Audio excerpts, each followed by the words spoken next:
Bonsoir à tous et merci d'être venus aussi nombreux.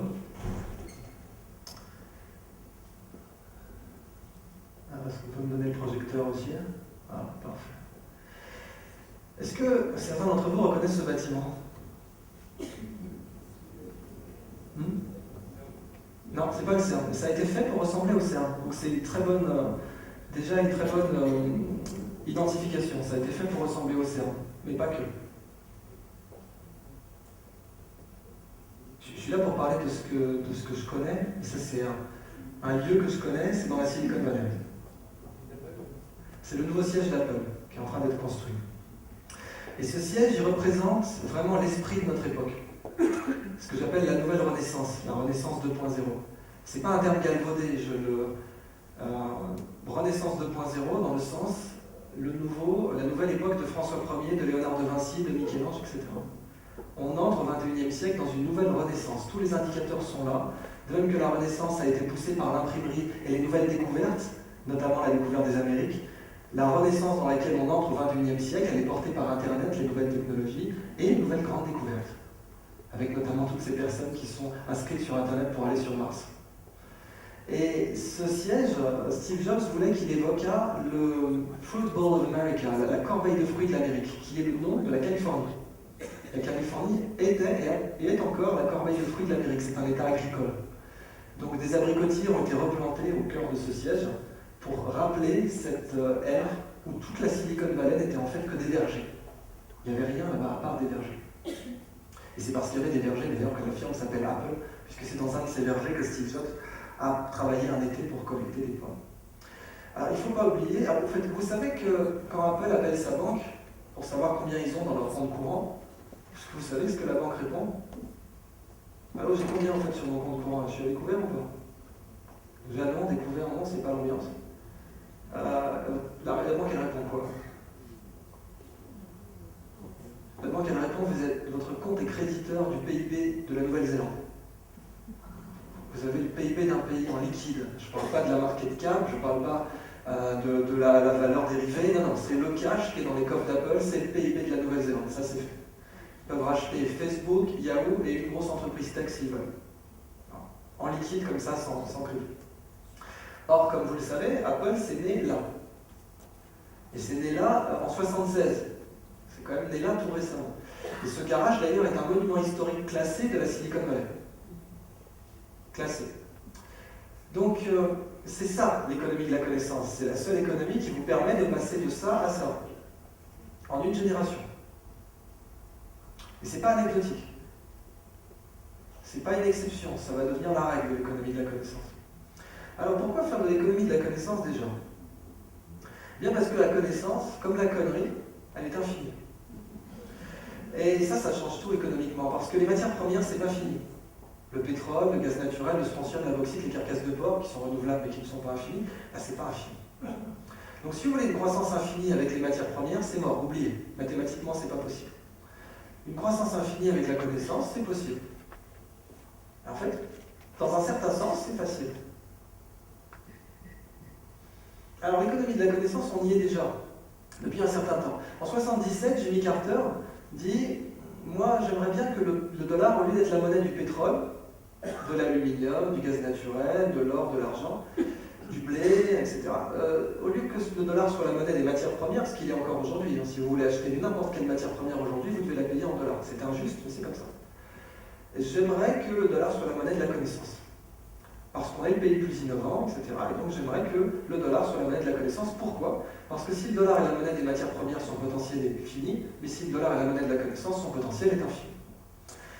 Il a fait un très beau discours, Carter, en 1977 là-dessus, mais en politique, c'est vrai qu'on sait que c'est beaucoup plus facile de parler que de faire, surtout quand on n'a que 4 ans.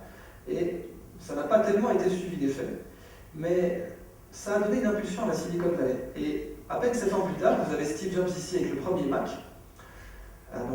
qui fêtait ses 30 ans cette année, qui rencontre François Mitterrand. Parce qu'il avait investi en France 300 millions de dollars, c'est pas rien. Steve Jobs, vous dites, ça vous impressionne, tout ça, j'ai 28 ans. Steve Jobs, à 21 ans, il était millionnaire et il pesait 10 millions à 24 et 100 millions à 27. Dans la Silicon Valley, je vous le dis tout de suite, j'impressionne absolument personne.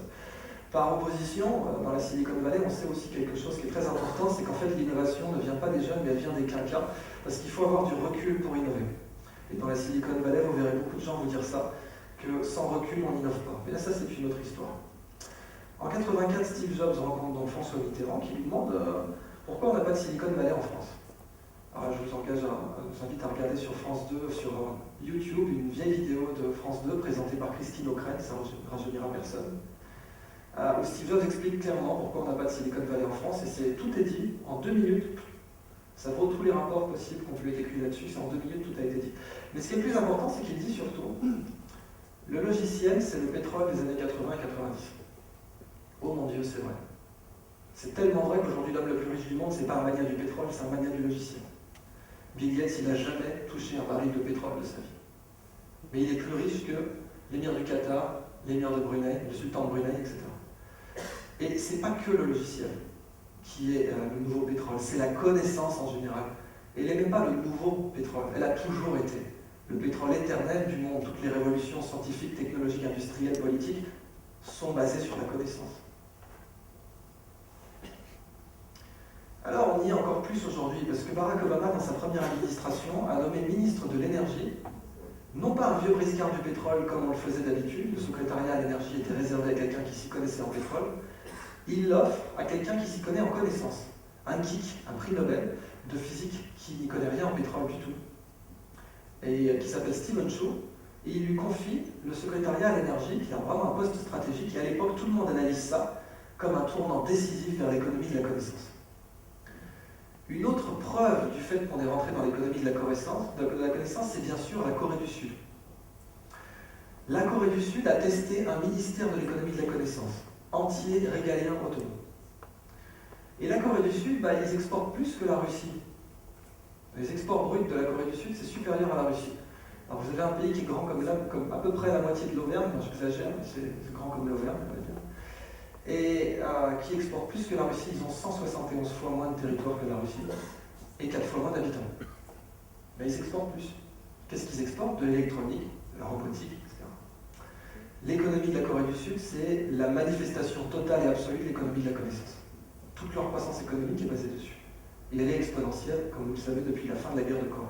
Alors les Coréens, ils sont très malins. Quand ils veulent faire de la robotique une cause nationale, ils ne créent pas de manuel scolaire, ils ne créent pas de nouveaux programmes. Ils créent un parc d'attractions. Comme ça, les parents pourront aller avec leurs enfants à Roboland, dont vous voyez ici la mascotte, ou Einstein. Et les parents verront bien que la robotique est une filière d'avenir, donc ils ne s'opposeront pas quand leurs enfants diront j'ai envie de faire de la robotique. Et les enfants seront habitués à ce que la robotique soit sexy et seront surtout habitués à l'idée d'avoir un robot chez eux. Parce que toute révolution scientifique, et là on va parler déjà un peu du management de l'innovation, toute révolution technologique, scientifique, politique, philosophique, passe systématiquement par 3 étapes dans l'humanité. D'abord, elle est considérée comme ridicule. Ensuite, elle est considérée comme dangereuse. Et ensuite, elle est considérée comme évidente. Prenez le droit de vote des femmes. 1789, soyons sérieux. Déclaration des droits de l'homme, soulignée 3 fois en gras en italique. C'est tout. La femme dans tout ça, non. 1889, c'est dangereux. Qui va garder des gosses et faire la vaisselle. Aujourd'hui, les femmes votent. And so what? C'est évident.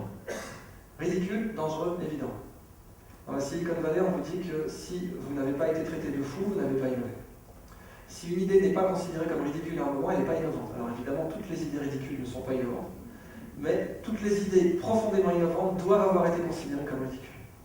Ça impose nécessairement d'avoir une absence totale de peur de l'échec quand on innove. Parce que si vous avez la moindre peur du ridicule ou de l'échec, vous êtes foutu, vous innoverez pas. Donc ça, c'est une des choses d'ailleurs que Steve Jobs expliquait sur la raison pour laquelle on n'a pas de Silicon Valley, pas que d'ailleurs en France, mais en Europe en général. Alors vous me direz, oui, il y a Sophia Antipolis, etc., mais on n'est pas du tout dans les mêmes volumes. Donc, une révolution, pour faire en sorte qu'elle soit adoptée, elle doit être mignonne. Et c'est ça que ce robot représente. Il est là pour être adopté, qui vous tend les bras. C'est comme ça qu'on adopte une révolution technologique, c'est quand elle est mignonne. D'ailleurs, au passage, quel est le message essentiel que disait cet ordinateur, selon vous? C'est le design d'Apple. C'était le côté maniaque de Steve Jobs sur le fait de faire un ordinateur au bord arrondi et moulé dans un bloc de plastique en un seul bloc, ce qui allait devenir l'architecture Unibody, qui existe encore aujourd'hui, donc 30 ans plus tard. Ça coûtait beaucoup plus cher industriellement, c'était débile de faire ça. D'un point de vue ingénierie, c'était idiot. d'un point de vue psychologique, c'était génial. Et c'est ce qui fait le génie de Steve Jobs de ce point de vue-là, c'est sa capacité à faire adopter les nouveaux produits. Ce produit-là, il a un message, il dit « N'aie pas peur ». Bord arrondi, pas contondant, le premier écran écrit « Hello » dessus, il dit « N'aie pas peur ». Parce que toute révolution technologique va faire peur à un moment donné. Et donc le travail des grands innovateurs, c'est de faire passer de dangereux à évident. Pas de ridicule à dangereux. Ridicule à dangereux, ça c'est les inventeurs. Mais ceux qui vont vous vendre le produit, c'est de dangereux à évident. C'est là leur travail, leur métier est là. Et c'est ce qu'a fait Elon Musk avec les voitures électriques et c'est ce qu'il fait aussi avec le tourisme spatial. Elon Musk parle sérieusement de tourisme spatial aujourd'hui. Et Arianespace a une division tourisme spatial en R&D. Mais si je vous parle de tourisme spatial aujourd'hui, l'essentiel de la salle va dire c'est ridicule ou c'est dangereux. Et puis un jour, peut-être, quand on pourra prendre un vol spatial aussi facilement qu'on peut prendre un vol pressurisé aujourd'hui, ce sera évident. Mais pour l'instant, le travail des innovateurs n'a pas encore été fait pour passer de dangereux à évident. En fait, si Barack Obama nomme Steven Chu ministre de l'énergie et s'il y a un parc d'attractions en Corée, c'est parce que la connaissance, elle explose. C'est sa première propriété. Elle explose, elle double tous les 9 ans. Tous les 9 ans, la quantité de problèmes qui étaient ouverts et qu'on a fermés double. Ça veut dire que l'humanité produit en 9 ans autant de connaissances, en quantité, pas en qualité encore une fois, qu'elle en a produit dans les 15 000 dernières années. Et ça, c'est récent. C'était évidemment pas le cas il y a encore 100 ans. C'est quelque chose qui est arrivé avec les guerres mondiales et qui est en train de s'emballer maintenant, mais le temps de doublement de la connaissance mondiale, il est de l'ordre de 9 ans, un peu moins même. Donc la connaissance explose et si on ne trouve pas de nouveaux moyens de la transférer, on est foutu. Pas besoin d'être expert en logistique pour savoir que quand vous produisez un bien à une vitesse exponentielle et que vous le distribuez à une vitesse linéaire, vous avez un gros problème. Si vous produisez du blé exponentiellement et que vous le distribuez linéairement, à la fin de la journée, vous aurez une grosse pile de blé qui va pourrir. Eh bien la connaissance, c'est ça. On a une grosse pile de connaissances qui est en train de pourrir parce qu'on produit plus de connaissances qu'on peut en échanger aujourd'hui. C'est un très gros problème.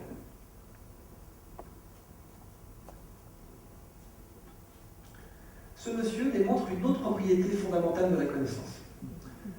C'est un entrepreneur.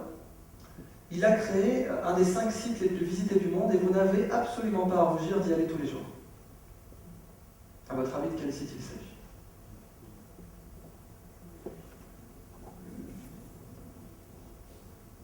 Alors, c'est pas Google, c'est pas YouTube, c'est pas Facebook. Sur quel autre site vous allez tous les jours ?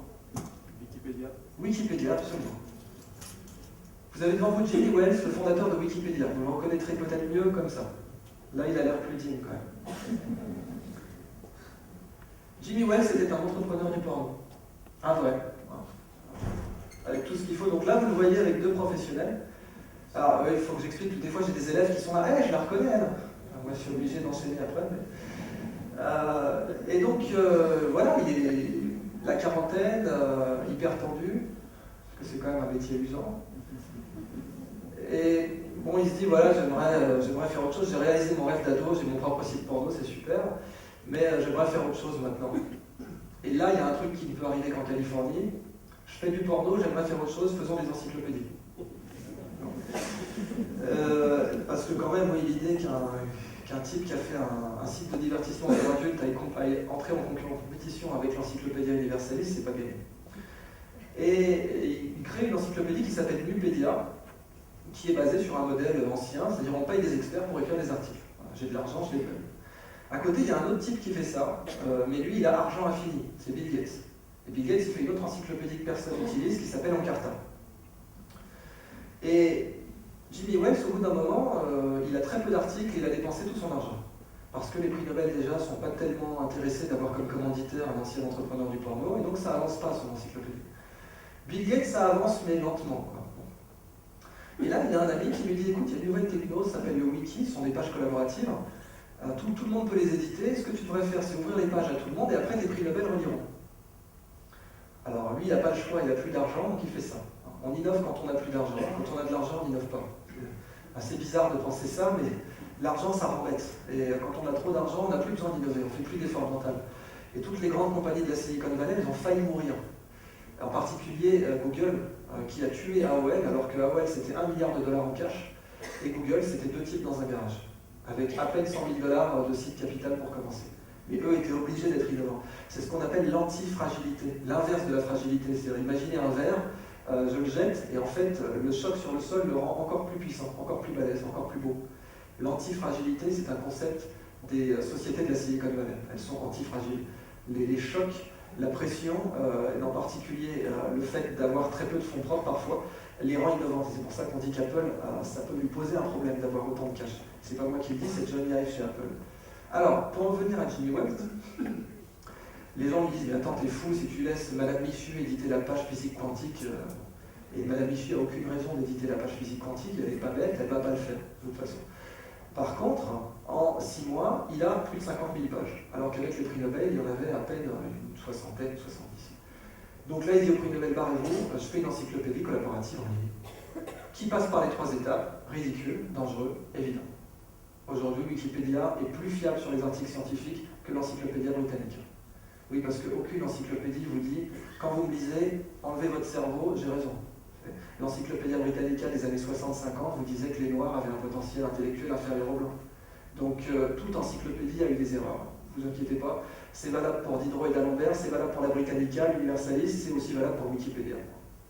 Mais ce que démontre Jimmy Wales, c'est que la connaissance est collégiale. Chacun en possède un petit bout. La vérité est un miroir brisé, chacun en possède un petit morceau. Et on a encore tendance à croire que notre bout de miroir représente la totalité.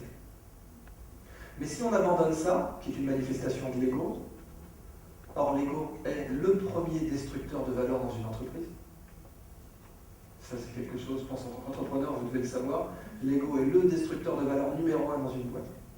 Si on enlève ça, eh bien, on peut créer un tas de connaissances collégiales complet. Donc chacun en possède un petit morceau. Un autre objet qui démontre clairement la collégialité de la connaissance, c'est cet ordinateur, qui est une légende. C'est peut-être l'ordinateur le plus légendaire du monde maintenant. En fait, c'est un ordinateur qui a été produit par Steve Jobs. C'est le Next Computer, à travers le Next Cube, précisément. Alors là, on est en B2B. Donc c'est le contraire du premier Mac, qui était blanc avec des bords arrondis, qui disait « n'aie pas peur ». Celui-là, il dit « bon, t'as douillé 150 000 balles pour m'acheter, je suis un ordinateur un peu vénère, quoi. J'ai des bords parfaitement droits ».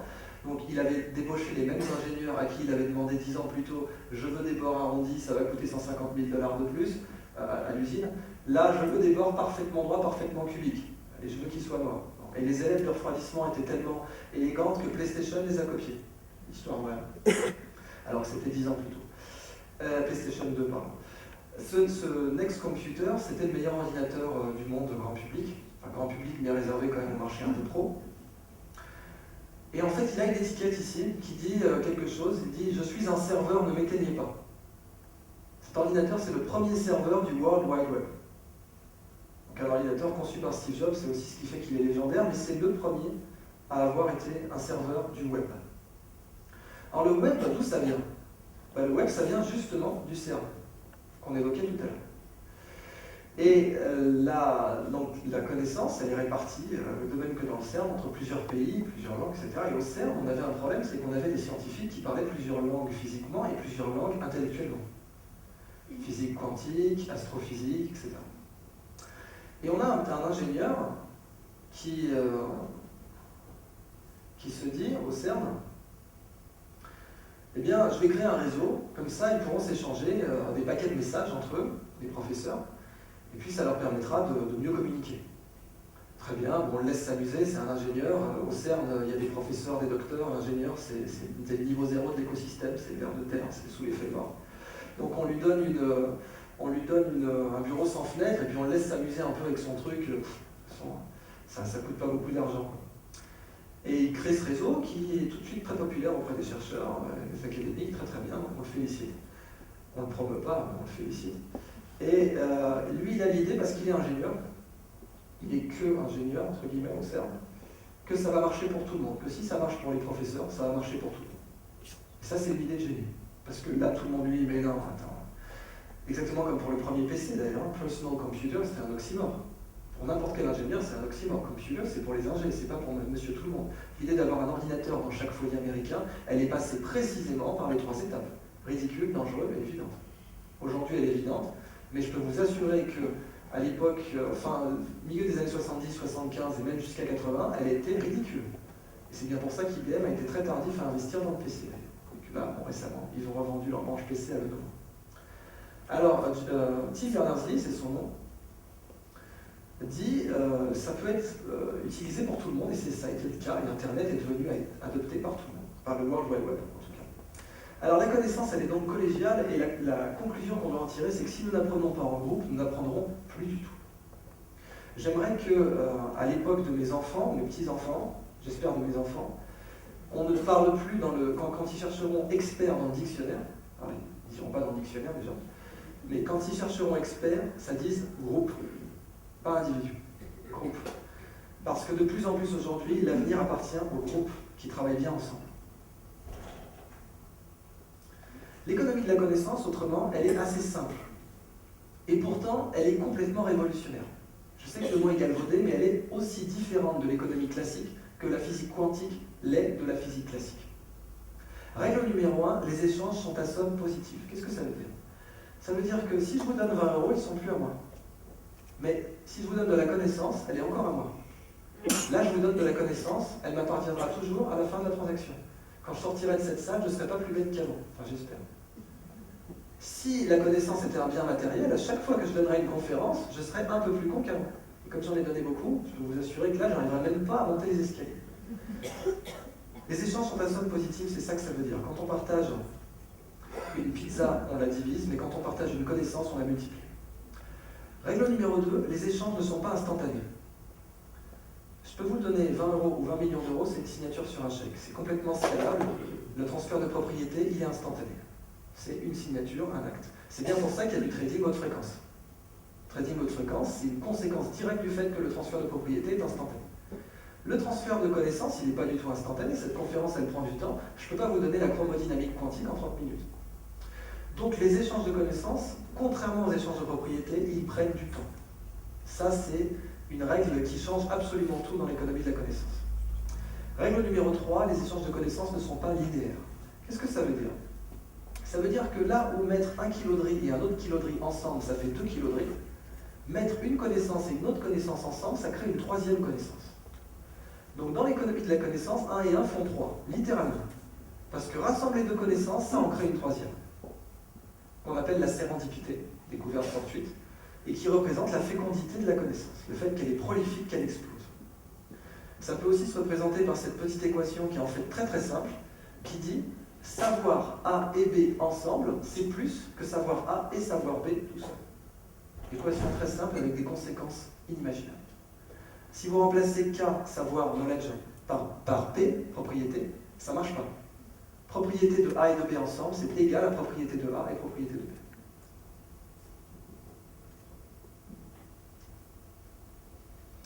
Une autre conséquence magnifique de l'économie de la connaissance, pour moi la plus belle de toutes, c'est la structure de son pouvoir d'achat.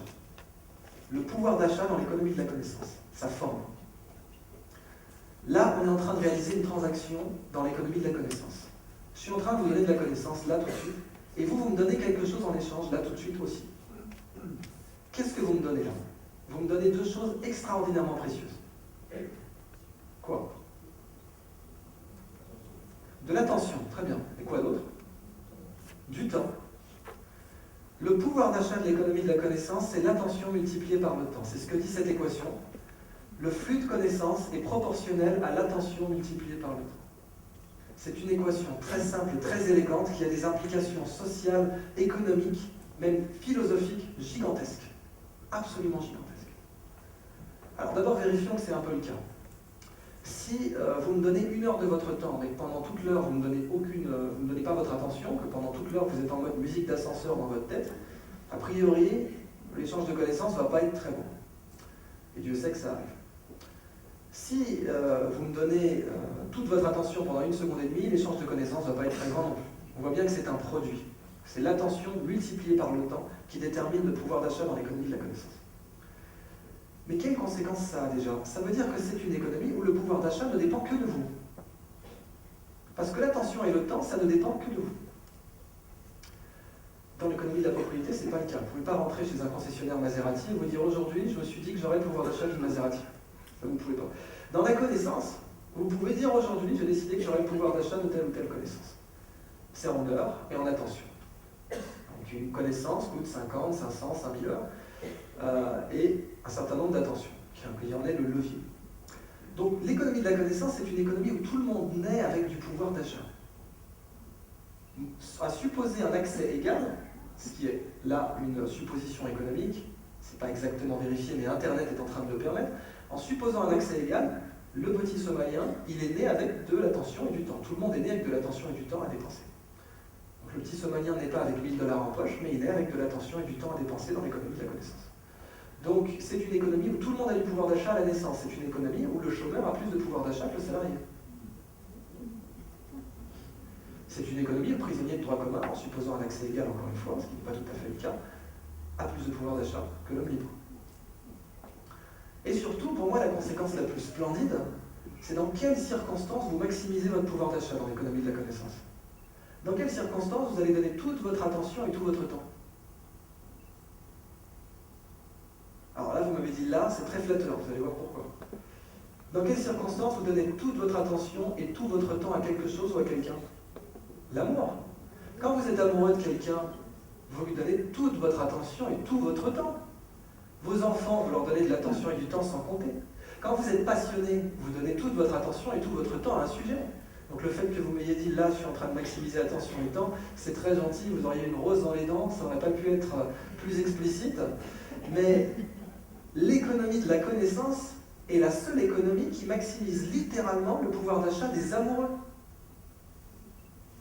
Littéralement. C'est pas une métaphore. Si vous êtes passionné, vous augmentez votre pouvoir d'achat dans l'économie de la connaissance. Donc pour moi, c'est vraiment une économie splendide. Cette équation, vous voyez, elle a l'air un peu austère comme ça, mais ses conséquences, elles sont absolument stupéfiantes. Et justement, un cas où on maximise son attention et son temps, c'est l'addiction, qui est juste en dessous de l'amour, sur l'échelle de l'attention et du temps. Parce que l'amour est addictif, mais toute addiction n'est pas amoureuse, bien au contraire. Est-ce que vous savez combien de temps l'humanité a déjà joué à un jeu qui s'appelle World of Warcraft? Que les parents connaissent probablement, parce qu'il est extrêmement addictogène. Ce jeu, il a été créé en 2004. De 2004 à 2014, ça va chercher dans les combien, ça? Le nombre d'heures qui ont été passées sur World of Warcraft. On va les calculer en années, pour aller direct dans le vif du sujet. Qui pense, levez vraiment la main, ayez la force de vos convictions, qui pense que c'est de l'ordre de l'âge des États-Unis d'Amérique? 250 ans. Qui pense que c'est d'ordre de l'âge de la France? 1500 ans. 1500 ans? Vous pensez donc tous que c'est plus? Qui pense que c'est de l'ordre de l'âge de la civilisation, même avant les Sumériens, disons 15 000 ans? 15 000 ans, c'est beaucoup quand même. Tous les autres pensent que c'est moins ou plus? Moins? C'est 7 millions d'années. 7 millions d'années sur World of Warcraft de 2004 à 2014. Australopithecus afarensis, c'est 3 millions d'années. L'humanité a dépensé 7 millions d'années sur ce jeu. Alors, pour remettre ça en perspective, c'est 50 fois plus que tout le temps travaillé chez Apple depuis 1976. Rien que sur World of Warcraft de 2004 à 2014, on a dépensé 7 millions d'années. Pour créer ça, c'est 1/50 de ce temps. De 1976 à nos jours. Alors évidemment, si je vous dis un jour peut-être qu'on arrivera à créer le PIB de la Nouvelle-Zélande en juin, ridicule. Dangereux. Évident, c'est mon job de faire en sorte qu'on fasse de dangereux à évident. C'est pas que le mien. Heureusement d'ailleurs. Alors voilà la première histoire. En fait, aujourd'hui, ma présentation, elle parle de 3 histoires qui représentent toute cette renaissance 2.0 dont je vous parle. La première histoire, c'était imaginer une économie dont la ressource est infinie et où l'amour maximise le pouvoir d'achat, où le chômeur a plus de pouvoir d'achat que le travailleur, etc. Les 2 autres histoires, vous allez les voir juste après. J'ai fait un petit détour par justement l'économie de l'amour, et le rôle de l'amour dans l'économie de la connaissance. Mais il y aura ces 3 histoires qui sont les 3 composants de la Renaissance 2.0. Parlons un peu de l'amour. Love Can Do, c'est un des mantras de la Silicon Valley, qui dit en fait que quand vous faites ce que vous aimez, love, et ce que vous savez faire, can do, ce que vous pouvez faire, eh bien vous êtes au-dessus de la mêlée. Les acteurs qui sont plus que leaders, qui sont au-dessus de la mêlée dans la compétition, ils font ce qu'ils adorent faire et ils font ce qu'ils savent très bien faire. Et ça, c'est le cas d'Apple, de Google, d'Audi, de Porsche, de Nike, d'Hermès. Ils sont tous au-dessus de la mêlée dans leur industrie. Il y a eux et il y a le reste du monde. Et Apple, c'est clairement le cas. Alors, quand on regarde un peu la psychologie d'Apple de ce point de vue-là, c'est l'entreprise Love Can Do par excellence. Quand donc Apple a failli mourir, comme vous le savez, personne n'aurait mis un copec sur Apple en 95-96. Et donc en 96, Steve Jobs revient aux affaires, alors qu'il avait été viré de sa propre boîte. Il avait été viré d'ailleurs d'une façon tellement dramatique qu'à l'époque, dans la Silicon Valley, se faire virer de sa propre boîte, ça s'appelait se faire stiver. Donc toute la Silicon Valley se foutait de sa gueule, il a créé 2 autres boîtes derrière quand même, il avait perdu tout son argent, il est passé donc à 21 ans 1er million, à 25 10 millions, à 27 100 millions, à 28 2 millions. Et il réinvestit son argent dans Pixar, ce qui va devenir Pixar, qui va revendre à Disney et qui va faire un carton, et dans Next, qui va être racheté par Apple, et qui va faire qu'il va revenir aux affaires. Il revient en COMEX chez Apple, 96-97. Steve, sauve-nous, fait un produit qui déchire. On est à 2 mois du dépôt de bilan. Oui, parce qu'il était à 2 mois du Chapter 11, les mecs. Hein. C'était ça y est, ils commençaient à revendre, à chercher la monnaie dans les cabines téléphoniques. Ils n'avaient plus de fonds propres, ni rien. Bon, qu'est-ce qu'on va faire comme produit? Laissez-moi réfléchir. Un lecteur MP3. Alors là, tout le monde, t'es fou. Ils avaient des MBA, les gars, à la table quand même. Ils connaissaient les manuels. Un lecteur MP3, bon, si vous avez un peu étudié Porter, tout ça, tous les trucs qu'on enseigne dans les écoles de management, qui sont plus du tout d'actualité, mais c'est pas grave, eh bien, ça vous dit non, là, quand même, c'est le marché pourri. Les Chinois en font à 7,50 $. Même Sony n'est pas compétitif, et Dieu sait que Sony, ils ont beaucoup plus de fonds propres et de R&D que nous. Non, non, on n'y va pas, quoi, laisse tomber. Pourquoi diable tu veux faire un lecteur MP3? Et là, Steve Jobs répond, par l'historique qui a vraiment convaincu le COMEX, je veux faire un lecteur MP3 parce que j'adore la musique, et que si on doit crever demain, autant faire ce qu'on aime. La vraie réponse du patron d'Apple sur pourquoi ils ont fait l'iPod, c'est vraiment comme ça que ça s'est passé. Tous les marqueurs, toutes les analyses disaient non, mais vous êtes complètement jeté, il n'y a aucune raison. Mais la différence, c'est qu'en fait, si le suiveur lit les manuels, le leader, il les écrit. Et ça, c'est quelque chose que Apple a très bien compris, que Google a très bien compris, que Tesla a très bien compris. Tesla, en ouvrant tous ses brevets récemment, Tesla a dit ça y est, mes brevets, c'est cadeau. Parce que tous les manuels de management disent non, ça tire-toi une balle dans le pied à la chevrotine, ça sera plus efficace. Mais ils ont fait ça. Leur cotation en bourse n'a pas bougé. Tesla, ils ont pris 715% dans les 3 dernières années. Quelle boîte du CAC peut en dire autant? Je suis désolé, hein, j'attaque un peu, mais c'est un respect de l'audience aussi, il faut dire ce qu'on pense. Et donc, c'est vrai que la seule façon de faire des produits qui déchirent, c'est de faire ce qu'on aime. Et pour le coup, chez Apple, je peux vous assurer que si vous leur demandez si vous deviez mourir demain, qu'est-ce que vous feriez, ben, ils vous répondront, j'irai finir mon produit et embrasser mes gosses. Chez Asus, vous leur demandez si vous deviez mourir demain, qu'est-ce que vous feriez, ils vous répondront, j'irai embrasser mes gosses, tout court. Alors parlons un peu de la ludification du coup. Ça, c'est le moment émotion. Alors, je me suis rendu compte qu'avec mes petites étudiantes chinoises, ça marche, elles sont là, ah, c'est trop mignon. Et avec les chefs d'entreprise français, la meilleure réplique que j'ai eue, c'est elle est belle la chaîne. C'est test de Rorschach façon PowerPoint. Bon, je vous ai mis ces jolis petits mignons de Bétigre parce qu'en fait, ils représentent une réalité qui est que jouer, c'est la façon naturelle d'apprendre pour le cerveau. Et là, je vous parle en tant que neuroscientifique. Jouer, c'est sain, c'est la façon normale d'apprendre. Tous les mammifères jouent pour apprendre. Ces bébés tigres, s'ils ne jouent pas, ils ne sauront pas se reproduire, ils ne sauront pas défendre leur territoire, ils ne sauront pas chasser, ils vont mourir. Donc jouer, c'est juste la façon normale d'apprendre pour le cerveau. D'ailleurs, on dit que le système digestif, c'est le 2e cerveau, parce que c'est la partie du corps qui a le plus de neurones après le 1er cerveau. Or, le système digestif, sa façon normale d'absorber du contenu, c'est le plaisir. Pourquoi voulez-vous qu'il en soit autrement pour le premier? Jouer, c'est bio. Jouer, c'est bien.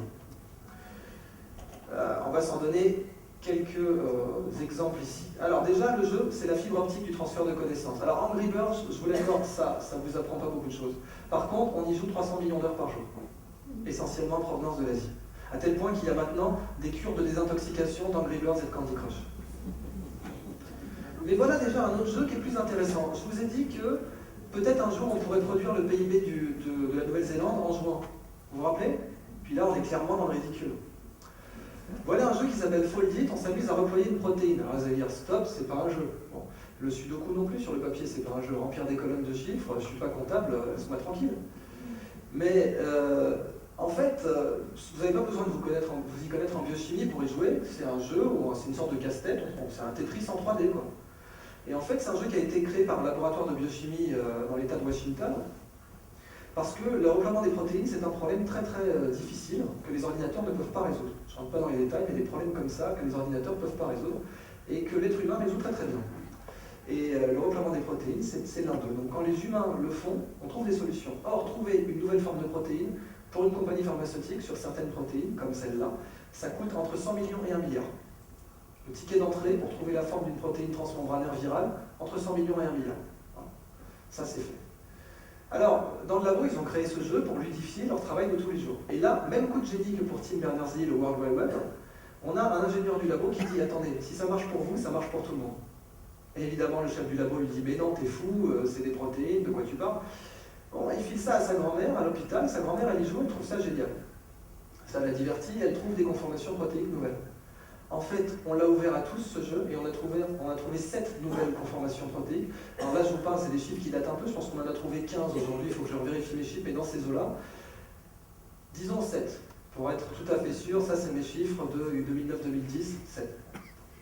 Entre 700 millions et 7 milliards de valeurs économiques ont été créées. Parce que la petite bête que vous voyez là, c'est une protéine du virus de l'immunodéficience simiesque, qui est donc le cousin du VIH, et qui est extrêmement étudié pour faire des stratégies de vaccination contre le VIH. Donc avec ce jeu, en jouant, on a créé de la valeur économique, et de la vraie, pour le joueur. Un autre exemple, c'est la médecine. Il y a une tâche qu'on appelle la chirurgie laparoscopique, et donc vous avez une incision abdominale, et puis on entre des manettes comme ça, et le but c'est de réaliser ça en ambulatoire, donc sous anesthésie voire locale, éventuellement, non pas générale, c'est en ambulatoire, pardon, et bon, de le faire le plus vite possible, parce que vous voulez quand même que le patient sorte en fin de journée. Donc il faut aller vite et virer des nodules cancéreux, précancéreux ou cancéreux. Il faut faire ça vite et bien, donc le médecin voit ça sur un écran. Alors très rapidement, il y a des médecins qui étaient un petit peu natifs des jeux vidéo, qui se sont dit, ça ressemble vachement à un jeu vidéo, peut-être que jouer aux jeux vidéo rend les médecins plus performants. On a fait une étude statistique qui a été depuis corrélée dans tous les pays, qui démontre que les médecins qui jouent à des jeux vidéo d'action, type Call of Duty, etc., sont 30% plus efficaces sur les tâches laparoscopiques, à tel point que l'étude conclut, si vous devez passer une chirurgie laparoscopique, demandez à votre médecin s'il joue aux jeux vidéo. Un dernier exemple, pour ceux qui aiment le cinéma, vous avez reconnu Patton. Patton, donc un peu le Steve Jobs de l'armée américaine, le mec complètement déglingué, qui ne suivait pas les manuels, qui faisait l'opposé des manuels et qui gagnait tout le temps. Et Patton, il designait ses propres uniformes. J'ai envie de dire pour le meilleur et pour le pire. Et en fait, alors qu'est-ce que vous reconnaissez comme élément dans cet uniforme? Non, c'est pas un groupe. Ouais, non, un groupe, ça fait pas très... Alors ça, c'est pas sympa pour lui. Non, en fait, c'est un casque de football américain, ça.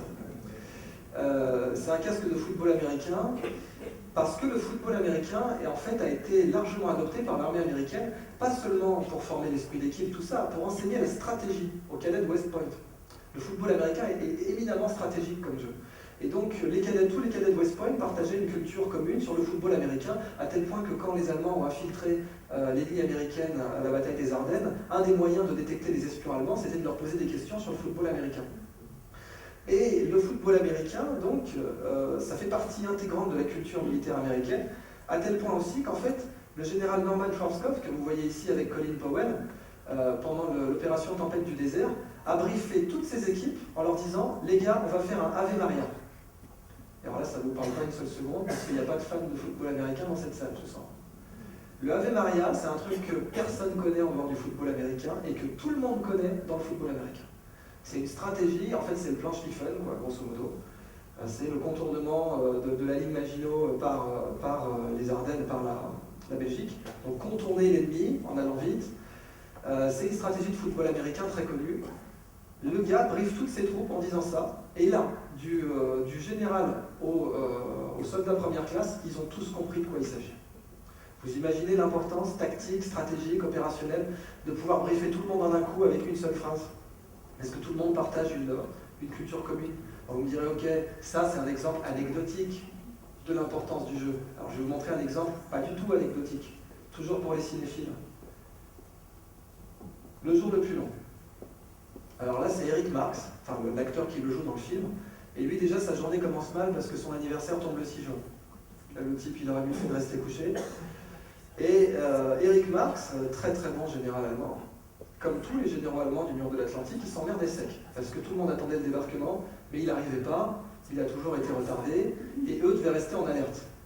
Donc ils étaient en pseudo-permission à Rennes, et les pseudo-permissions, ça veut dire qu'ils n'étaient pas là comme ça pour fumer des cigares et boire du cognac, mais ils devaient trouver un truc qui faisait genre je travaille. Et le truc divertissant qu'ils avaient trouvé qui faisait genre je travaille, c'était de faire des Kriegspiele, des jeux de guerre, des wargames. Donc il faisait des jeux de guerre, et Eric Marx a joué les alliés dans un jeu de guerre. Et il joue les alliés dans un jeu de guerre qui dure plus d'une semaine, et lui il se dit, bah je suis général, je suis pas trop bête, alors je sais qu'il y a les manuels dans l'histoire militaire, c'est bien les manuels, mais je sais aussi que le fondement de la stratégie, c'est de ne pas être là où on nous attend.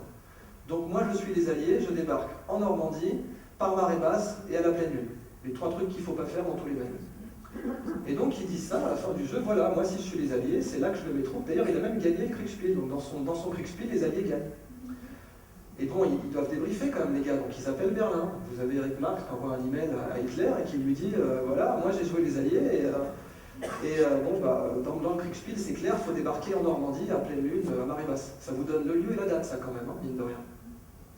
Et là, évidemment, coup de bol pour nous, Hitler était entouré des Marc-Montins qui lui ont dit pop, t'y connais rien, c'est nous Berlin, c'est nous l'état-major, barre-toi, on sait que les Alliés vont débarquer au Pas-de-Calais. J'ai envie de dire heureusement. Mais tout ça pour vous dire que ceux qui sous-estiment le jeu en général, ils le paient cash. Et c'est pas récent. Alors voilà pour la partie jeu. Alors, si j'en reviens à la façon qu'on a d'enseigner, de transmettre la connaissance. C'est un des sujets auxquels je me suis plus intéressé. La façon qu'on a de transmettre la connaissance, pour moi aujourd'hui, je vais vous faire un dessin très clair, elle ressemble à ça. Ça, c'est la façon qu'on a d'enseigner aujourd'hui. Il y a un volume de connaissances, bon, qu'il pleuve, qu'il vente ou qu'il neige, que tu aies de l'appétit ou pas, tu vas l'absorber. Donc aujourd'hui, les gars, on va faire de la trigonométrie. Ouais, mais je sais pas trop. Et c'est ça le problème. Alors du coup, à l'école, vous avez 2 types d'élèves. Vous avez ceux qui arrivent avec déjà de l'appétit, et avec eux, ça va bien se passer. C'était mon cas. J'avais 2 parents enseignants qui me donnaient envie d'apprendre, tout va bien. Puis vous avez ceux qui arrivent sans appétit, et là, ça va être horrible. Là, ça va être crise de foi, dégoût, à vie, vous allez être dégoûté de la connaissance.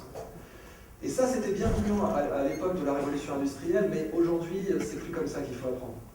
Par contre, ce que je peux vous garantir, c'est que si vous apprenez par amour, donc on en revient à l'étape où vous maximisez votre pouvoir d'achat dans l'économie de la connaissance, eh bien votre cours d'apprentissage, elle va suivre cette étape-là. 5 heures, 50 heures, 500 heures, 5000 heures, 50 000 heures.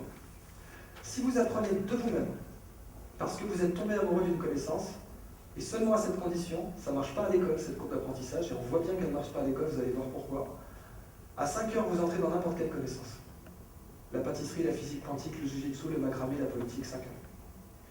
En 50 heures, vous atteignez l'autonomie. C'est-à-dire que si vous apprenez le chinois par pur plaisir, par pure envie de l'apprendre, c'est autour de 50 heures, ça reste une gaussienne, c'est autour de 50 heures que l'événement va survenir où vous serez là, vous n'aurez plus besoin de manuel, tous les autres caractères, tous les autres mots de chinois, vous allez les apprendre en écoutant parler les gens. Et là, vous voyez direct que l'école ne vérifie pas ça. Puisqu'on passe beaucoup plus de 50 heures à apprendre une langue qu'à l'école. À 500 heures, vous pouvez enseigner la connaissance. Un brevet de pilote en Suisse, c'est 184 heures. À 5000 heures, il y a les premiers prix Nobel. T.S. Eliot, prix Nobel en 1947, il a passé moins de 5000 heures à écrire toutes ses œuvres. Et tous les prix Nobel, c'est entre 5000 et 50 000. À 50 000 heures, là, on est au-delà du prix Nobel, etc. On est sur ce que les Japonais appellent les trésors nationaux vivants. Et les trésors nationaux vivants, c'est des gens qui ont tous une caractéristique en commun, c'est qu'ils n'en ont rien à foutre des notes. Les notes, les prix, les mondanités, ça leur passe au-dessus de la tête. Eux, ce qu'ils veulent faire, c'est leur travail, parce qu'ils adorent leur travail, et que s'ils devaient mourir demain, ils continueraient leur travail. Et là, c'est les gens qui font ces sabres japonais à 2 millions, ou ces kimonos, etc. Et eux, vraiment, alors c'est très étrange, ils vivent dans des petits apparts, parfois, dans la banlieue d'Osaka, pas du tout dans le penthouse qu'ils pourraient s'offrir en vendant un seul sabre, parce que les notes, les récompenses, etc., s'en fout. Et là, c'est évidemment très rare de tomber sur des gens comme ça. 50 000 heures, vous êtes à un mariage, là, ça fait 17 ans à 8 heures par jour. Donc c'est le vrai mariage, vous êtes tombé amoureux d'une connaissance et vous l'avez épousée. Et ça, c'est ce qui crée évidemment le plus de valeur économique pour un pays. Donc voilà la fin de la première histoire. Dites-moi en termes de temps où j'en suis là, parce que j'ai pas de montre. Il me faut encore 30 minutes, 40 minutes. Okay. Alors, deuxième histoire. Je vous ai dit, la connaissance est infinie, la connaissance c'est le nouveau pétrole, très bien. Là, on va aller du plus abstrait au plus concret. Là, c'est abstrait, là, c'est moins abstrait, là, c'est concret.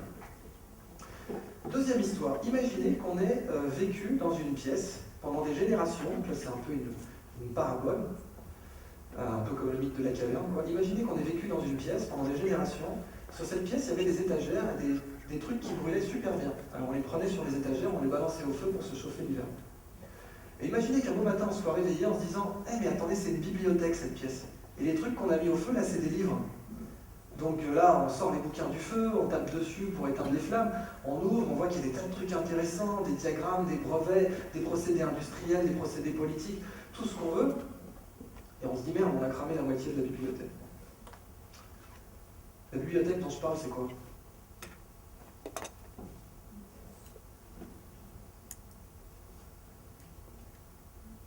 Une bibliothèque dans laquelle on a vécu sans le savoir. On découvre qu'on est dedans et que tout ce qu'on a cramé, c'est des livres. Non. La nature. La nature est une bibliothèque. Et une bibliothèque redoutablement high-tech. High-tech à un niveau qu'on ne soupçonnait absolument pas il y a encore 10 ans. Donc je vous parle vraiment d'une renaissance en train de se faire, on est en 1492.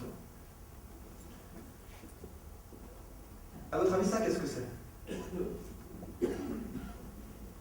C'est un truc microscopique. C'est du phytoplancton, c'est une diatomée. C'est joli. Cette diatomée, son squelette, il est en silicium. Comme je viens de la Silicon Valley, c'est raccord avec le sujet. Alors, oui, vous observez la cohérence stupéfiante de mon talk. Ça, c'est des années de pratique. N'essayez pas de faire ça chez vous. Alors, en fait, la distance entre ces deux petites branches-là, c'est 10 nanomètres.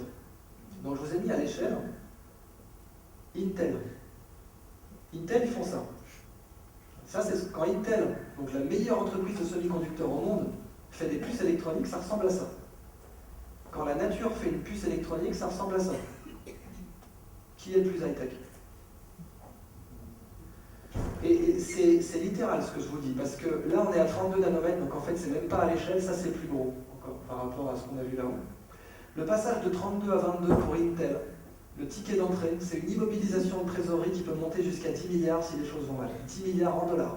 L'industrie des semi-conducteurs, c'est une des plus cash intensives du monde. C'est bien pour ça qu'il y a très peu de joueurs.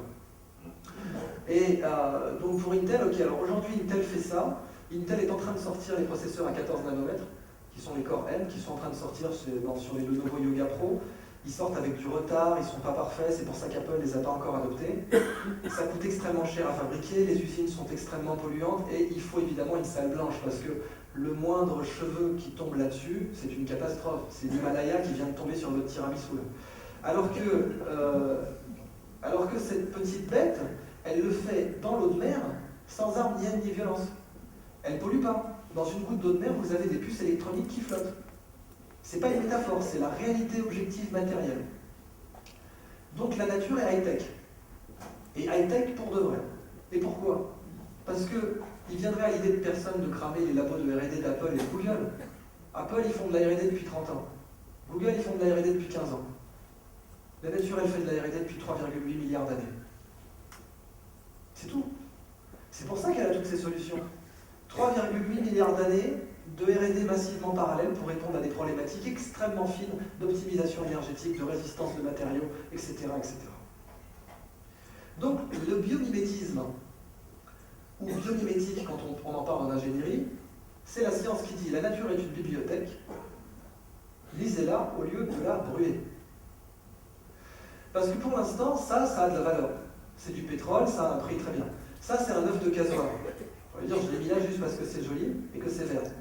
Et en fait, l'œuf de casoar, ça a une valeur absolument stupéfiante d'un point de vue technologique. Ne serait-ce que les membranes, les pores de la coquille en fait sont étudiés aujourd'hui pour faire des membranes osmotiques pour les gaz, en process industriel. Mais n'importe quel organisme, c'est un livre. Et donc n'importe quelle molécule de cet organisme, c'est un chapitre, avec de l'info.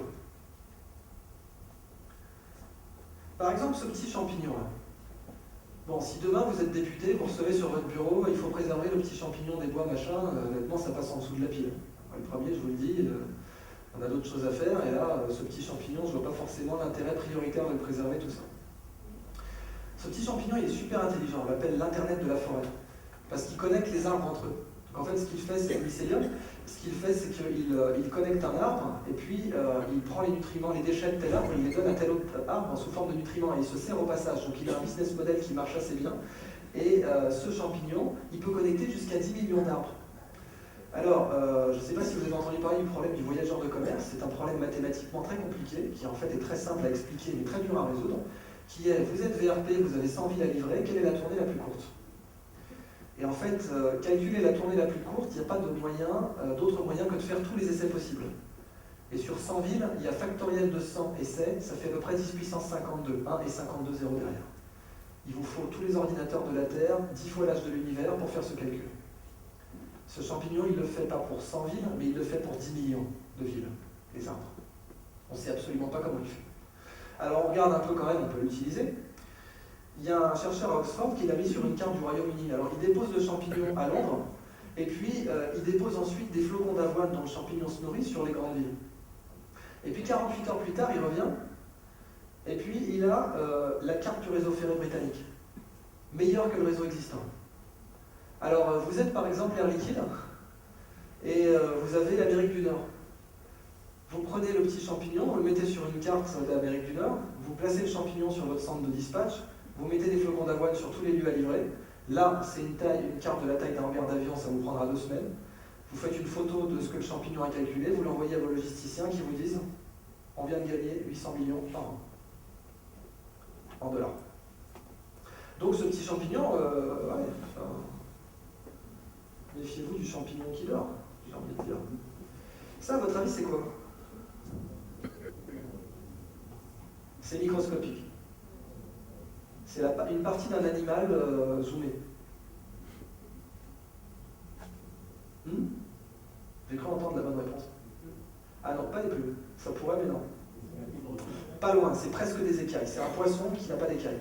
La peau de requin. Peau de requin. L'exemple le plus cité en biomimétique, c'est de la peau de requin en microscope électronique.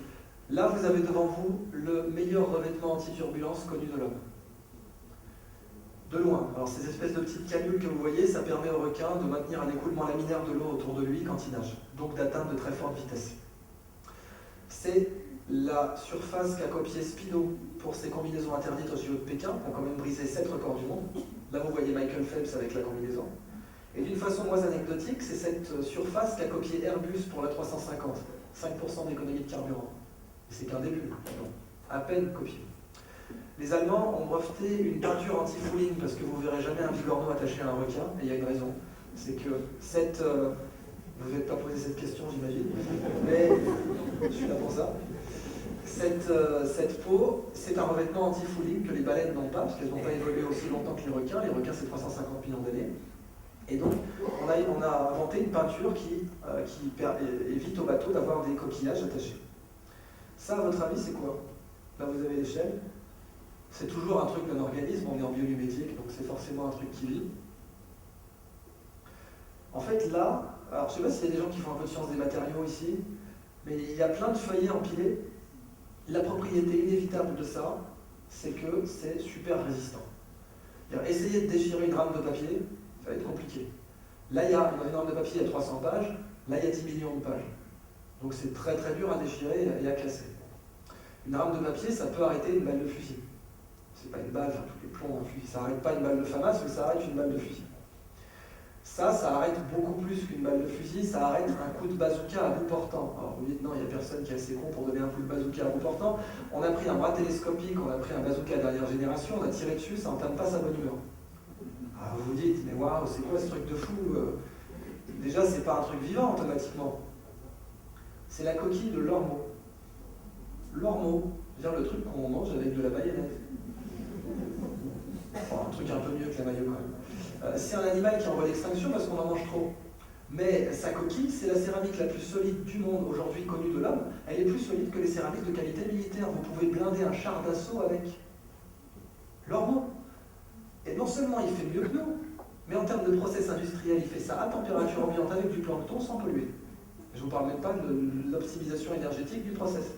Et un ormeau, il n'a pas une centrale nucléaire derrière pour faire sa coquille. Donc la nature, elle nous humilie 2 fois là. Elle fait bien mieux que nous, et en plus, le process, il est nettement plus performant que nous. Pourquoi? Parce que quand je vous dis 3,8 milliards d'années de R&D, c'est pour de vrai. C'est du sérieux. Si on était en compétition avec la nature pour faire les meilleurs matériaux, elle nous aurait flingués depuis longtemps. Sa R&D est bien supérieure à la nôtre. Alors du coup, je vous ai fait un petit compendium là, avec plein d'exemples, notamment de bioluminétique marine. Alors par exemple, il y a de la bioluminescence dans les océans, plein de cas, et la protéine qui permet aux méduses de fluorescer, elle a été décisive en biotechnologie. On lui doit des tonnes de prix Nobel à cette protéine parce qu'elle permet d'étiqueter des molécules, et c'est comme ça qu'on a commencé à voir de très belles images de micrographie, enfin microscope, qui ont donné plein de prix Nobel. Très bien. Alors la bioluminescence marine, elle ne s'arrête pas qu'aux méduses, il y a aussi des bactéries qui bioluminescent et qui font des plages comme ça, donc cette photo est sans trucage, là c'est en Californie, il y en a aussi en Australie. Des plages comme ça qui s'illuminent, et parfois même, ça fait des taches géantes visibles par satellite. Donc là, vous le voyez au large de la Corne de l'Afrique, une grande plaque de bioluminescence de petites bactéries. Et les bactéries, pour faire ça, elles utilisent une technique qu'on appelle le quorum sensing, qui est une méthode pour savoir combien elles sont autour d'elles, donc savoir si elles ont atteint un certain quorum. La plupart des bactéries infectieuses utilisent le quorum sensing pour devenir infectieuses. En fait, on a tous des bactéries dangereuses, notamment dans nos voies respiratoires, mais elles doivent décider, comprendre qu'elles ont atteint un certain nombre pour commencer à balancer les toxines. Si elles balancent les toxines trop tôt, le système immunitaire les identifie et les tue. Si elles les balancent trop tard, le système immunitaire aura largement eu le temps de les identifier et de les tuer aussi. Donc les bactéries doivent savoir exactement quand elles ont atteint le bon nombre pour devenir infectieuses. Du coup, on étudie le quorum sensing en biologie pour désigner de nouveaux antibiotiques. Ça ne causerait aucun symptôme. Pour la petite histoire, ça a donné aussi Dynopet, un petit jouet, où c'est parce que ces bactéries s'appellent des dinoflagellés. Donc on a fait un aquarium en forme de dinosaure, qui est disponible sur Kickstarter, pour enseigner aux enfants l'importance de ces bactéries. Quand vous caressez l'aquarium, elles bioluminescent. Rappelez-vous, pour faire adopter une révolution, il faut qu'elle soit mignonne. Hein, Hugo Einstein. Là, c'est pareil. Peut-être plus sérieusement, il y a des chercheurs à Stanford qui s'intéressent à la création d'arbres bioluminescents pour illuminer les villes, avec cette technologie. Ils ont levé, je crois, quelque chose comme 400 000 $ sur Kickstarter, et ils sont en train de faire la R&D pour faire cet arbre. Kickstarter, c'est la plateforme de financement collaboratif, la première en fait qui a été lancée aux États-Unis, où on dépose un projet et on demande un peu d'argent à tout le monde. Ce petit sépiolide, là, cette petite sèche, intéresse énormément Samsung. À votre avis, pourquoi? Pourquoi Samsung va étudier ça? Samsung, boîte super innovante. Samsung, ils ont des technologies d'écran flexible. Et ça, c'est un écran flexible. Ça a une meilleure résolution qu'un écran 5K. En fait, c'est un écran 8K. La résolution, nombre de pixels. Et ça a un meilleur contraste des couleurs et un meilleur taux de rafraîchissement et une meilleure réactivité des couleurs. Et en plus de ça, c'est flexible. Vous pouvez la chiffonner, la petite bête, si vous n'allez pas le faire. Et ça s'auto-répare. Et c'est fabriqué à température ambiante, dans l'eau de mer, sans polluer. Donc évidemment, Samsung étudie, de même que Samsung étudie celui-là. Ce poisson, il a rendu un fier service à Mercedes. C'est un poisson coffre, ça veut dire que c'est un poisson qui peut nager, il est hydrodynamique, ça veut donc dire qu'a fortiori il est aérodynamique, et il a un gros volume. Or, optimiser aérodynamisme et volume, c'est un jeu d'équations qu'on ne peut pas résoudre analytiquement en mathématiques. On est obligé de tâtonner pour résoudre ce jeu d'équations, pour trouver des solutions. Eh bien, Mercedes a utilisé ce poisson pour faire son projet de concept car, Mercedes Bionic, qu'on appelle depuis la Boxfish Car, la voiture poisson-coffre. Et je ne plaisante pas, ils ont repris les mêmes lignes en CAO, et après, ils ont arrangé autour de ces lignes. Donc c'est un cas qui est montré en biomimétique aussi très souvent, parce que clairement, pour faire ce monospace, Mercedes s'est inspiré de la ligne de ce poisson. C'était juste, là c'est un concept car, c'est juste pour résoudre un défi technique. Je ne vous demande pas si vous aimez la bagnole ou pas. En ce qui me concerne, je ne le trouve pas top. Mais le défi technique optimisé volume et RX, il a été atteint grâce à un poisson. Alors, je pourrais vous donner quelques autres petits exemples. Est-ce que vous avez eu le temps de voir le prix qui était affiché sous cette photo le temps que je zoome? Non. Donc à votre avis, ce petit cône là, il émet une toxine. Et à votre avis, quel est le prix de cette toxine au kilo? L'or, c'est 35 000. Cette toxine, c'est combien en kilos? 100 000? C'est beaucoup, 100 000. Plus que beaucoup. 1 million? 1 million de kilos quand même. Vous connaissez des trucs qui valent 1 million de kilos?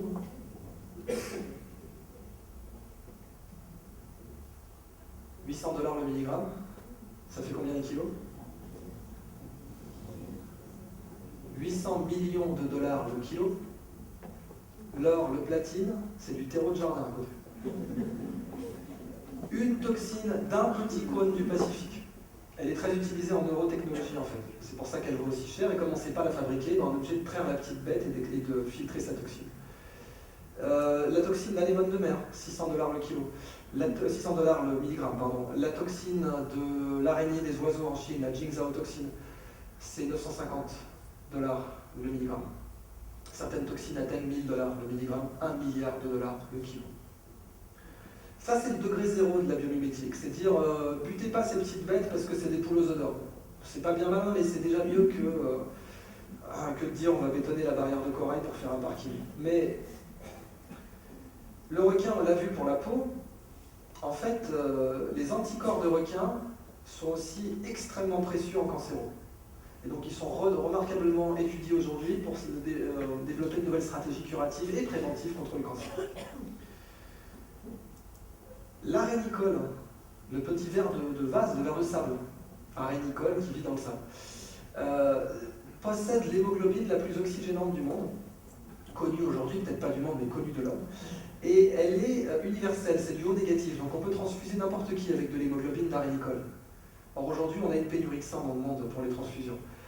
Et comme elle est 50 fois plus oxygénante que l'hémoglobine humaine, pour les transferts, pour les greffes, c'est génial parce qu'une greffe, le taux de rejet dépend directement du nombre de vaisseaux sanguins qu'on a réussi à reconnecter, parce qu'il faut que l'organe soit oxygéné, et s'il n'est pas suffisamment oxygéné, il se nécrose et il est rejeté. Avec ça, vous pouvez faire des greffes beaucoup plus lentement, parce que vous avez une hémoglobine qui va l'oxygéner beaucoup mieux. Ce qui est marrant, c'est que les Américains, pendant le débarquement en Normandie, cherchaient de l'hémoglobine artificielle qu'ils n'ont pas trouvé à l'époque, et ils avaient trouvé seulement un plasma artificiel. La solution était sous leurs pieds, sur les plages, pour de vrai. C'est ça, la nature est une bibliothèque. La moule. La moule, je vous parle de Léon de Bruxelles, là. On n'est plus sur le cône du Pacifique, machin, que je ne verrai jamais là. La moule utilise vous voyez le truc pour s'attacher au rocher, là on appelle ça le byssus, et c'est la meilleure colle connue de l'homme. Meilleure que les colles polycomposantes de la NASA ou de l'armée américaine. Elle fonctionne dans l'eau salée, elle résiste aux UV, à forte température, à basse température, aussi à forte pression. Qu'il pleuve, qu'il vente ou qu'il neige, elle colle. Elle est biodégradable, ce qui ne gâche rien, et ce qui la rend en fait utilisable en médecine. C'est le meilleur fil suturant connu de l'homme aussi. D'où cette bande dessinée. Refermer les plaies avec le fil, pas avec les coquillages. Donc même la moule, elle fait mieux que nous, quoi. C'est quand même un peu...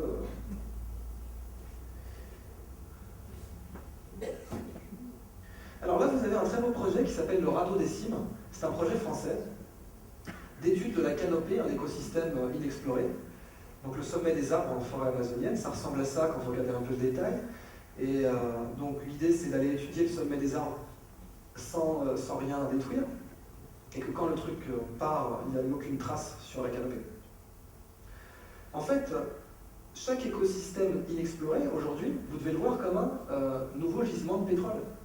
Si la connaissance, c'est le nouveau pétrole, et si la nature, c'est plein de connaissances, qui peut valoir jusqu'à qui 800 milliards, qui 800 millions par an pour Air Liquide, qui jusqu'à 10 milliards de R&D, de raccourcis R&D pour Intel, qui 800 millions de dollars le kilo, etc., etc., eh bien, tout nouvel écosystème, pour la personne qui sait l'exploiter, c'est un nouveau gisement de pétrole. Or, le pétrole, on était dessus depuis des milliers d'années. Je vous rappelle que les Zoroastriens s'en servaient dans la divination du feu. Et on s'en servait pour rien d'autre. Et puis, on le faisait cramer dans des lampes à pétrole, mais c'était un peu naze. Et puis, un jour, on s'est dit, tiens, on peut faire fonctionner des machines avec. Heureusement qu'on n'avait pas tout cramé notre pétrole dans les lampes à pétrole. Heureusement qu'il n'y avait pas un mania de la lampe à pétrole qui avait dit, moi, je vais utiliser tout le pétrole du monde pour faire des lampes. La nature, c'est pareil. Ce qu'on a gardé, ça vaut de l'or. C'est même pas ça, ça vaut 100 fois plus que l'or.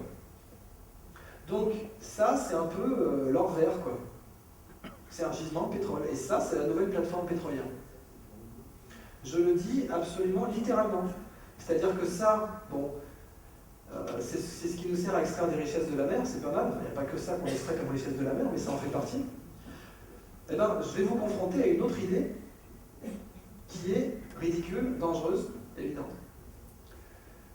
Si nos petits-enfants pouvaient venir nous voir du futur, sachant qu'aujourd'hui, on est au courant que dans la mer, il y a ça, puis ça aussi, sans même parler donc de ça. Et nous, on extrait le pétrole. Peut-être que nos arrière-petits-enfants, ils me diront, vous n'étiez pas un peu con quand même? Vous aviez tout ça, vous aviez ces céramiques, ces semi-conducteurs, ces matériaux, ces toxines, et vous extrayez le pétrole, sérieusement? Peut-être que la nouvelle plateforme pétrolière, c'est ça. C'est le projet Sea Orbiter d'un excellent architecte français, Jacques Rouget. Un projet de station océanographique flottante qui peut en fait rester en mer toute l'année, 360 jours par an, 5 jours de maintenance, et qui permet de mettre un sous-marin à l'eau sous n'importe quel temps, puisqu'il y a une partie complètement immergée, donc même s'il y a de fortes hauteurs de vagues, on peut mettre un sous-marin à l'eau. Et bien peut-être que ce qui fera jaillir la richesse de la mer au XXIe siècle, ce sera ça. C'est bien pour ça que je vous parle d'une nouvelle renaissance. Parce que là, on a un changement de paradigme complet intellectuellement par rapport au passé. Et pourtant, vous voyez qu'il y a une certaine continuité. Donc peut-être qu'effectivement, on a extrait la mauvaise chose de la mer. Et ça, c'est ma conclusion sur la deuxième histoire. Il me reste combien de temps là ?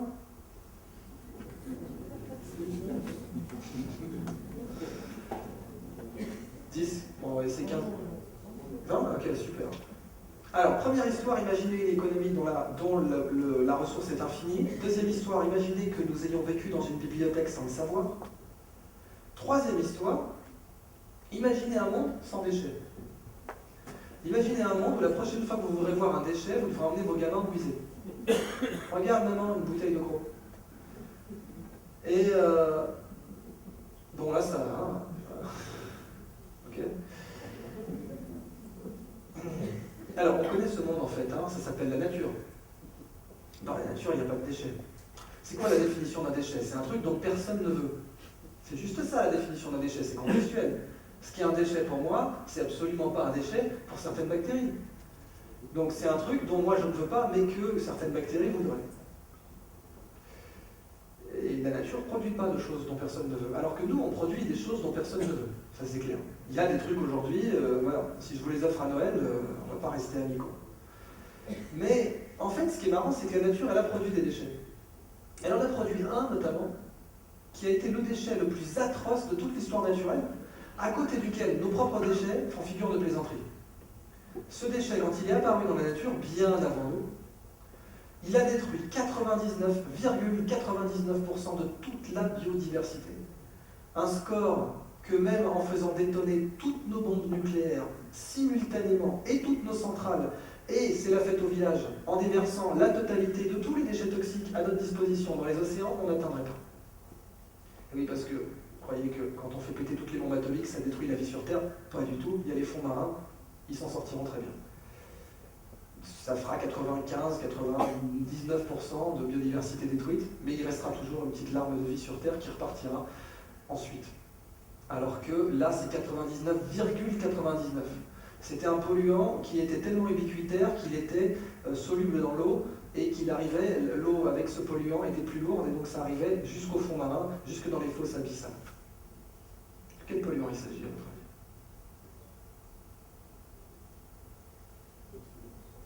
avis? Je crois que j'ai entendu la bonne réponse. L'oxygène.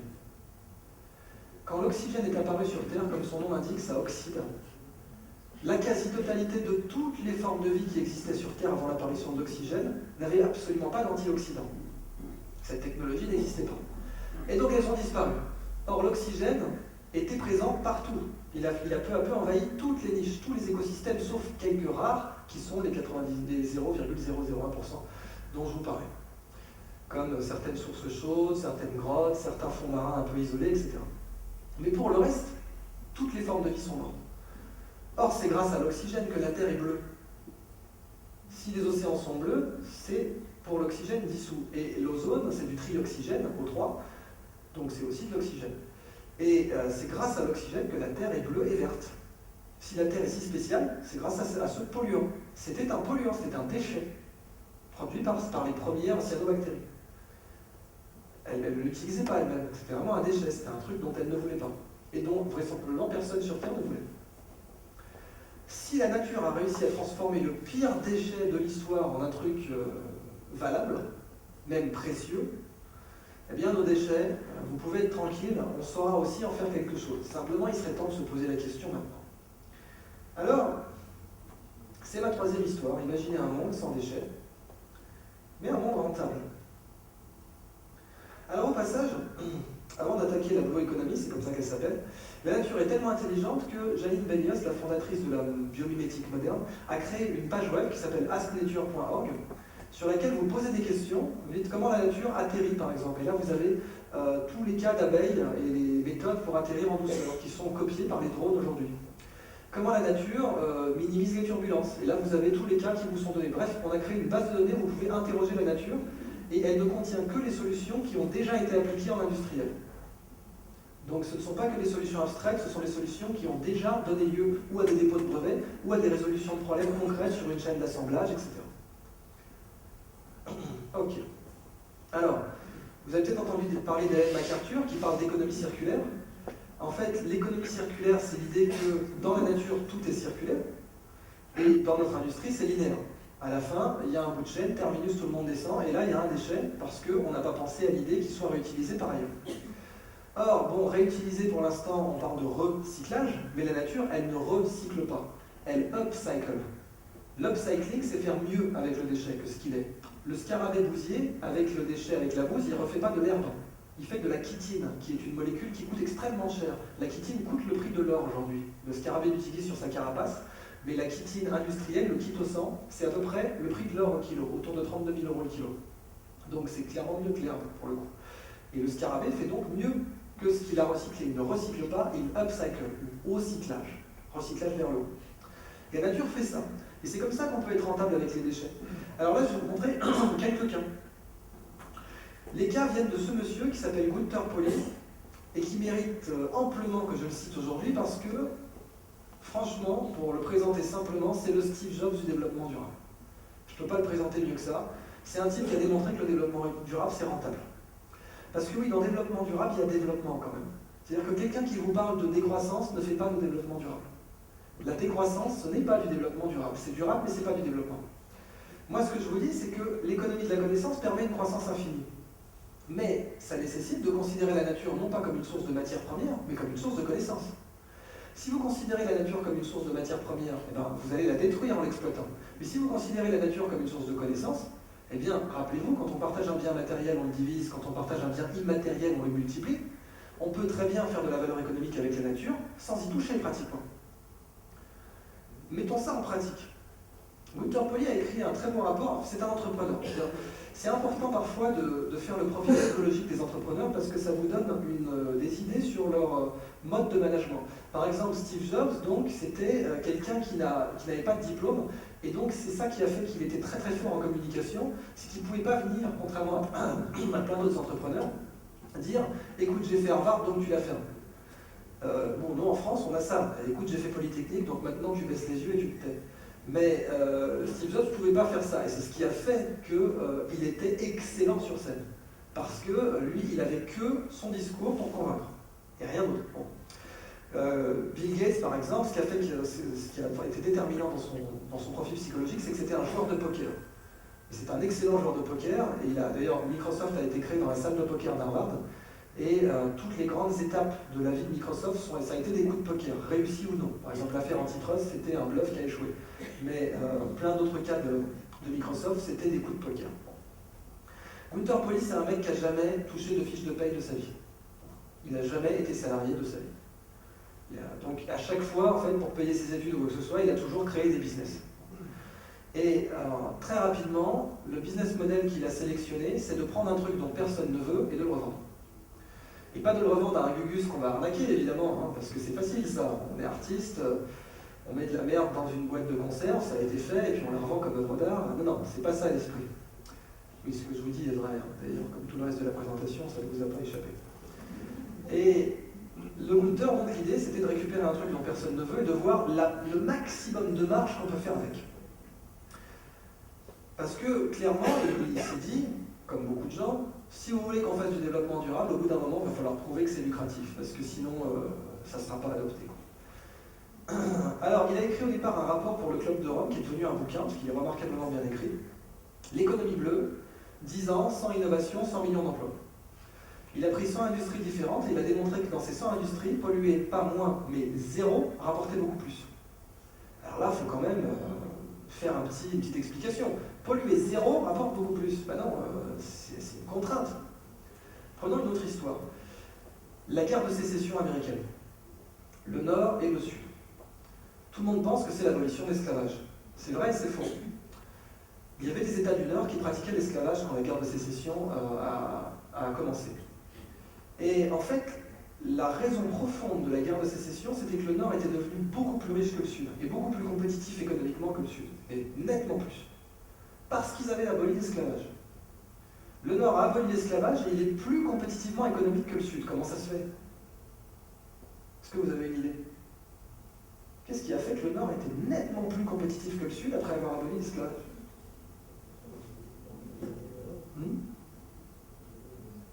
Donc des ouvriers heureux, ça aurait pu être ça. Ça aurait pu être de la consommation, mais à l'époque on n'était pas encore dans une société dopée par la consommation des particuliers, on était dans une société dopée par la consommation des industries. Je vous ai donné le mot-clé là.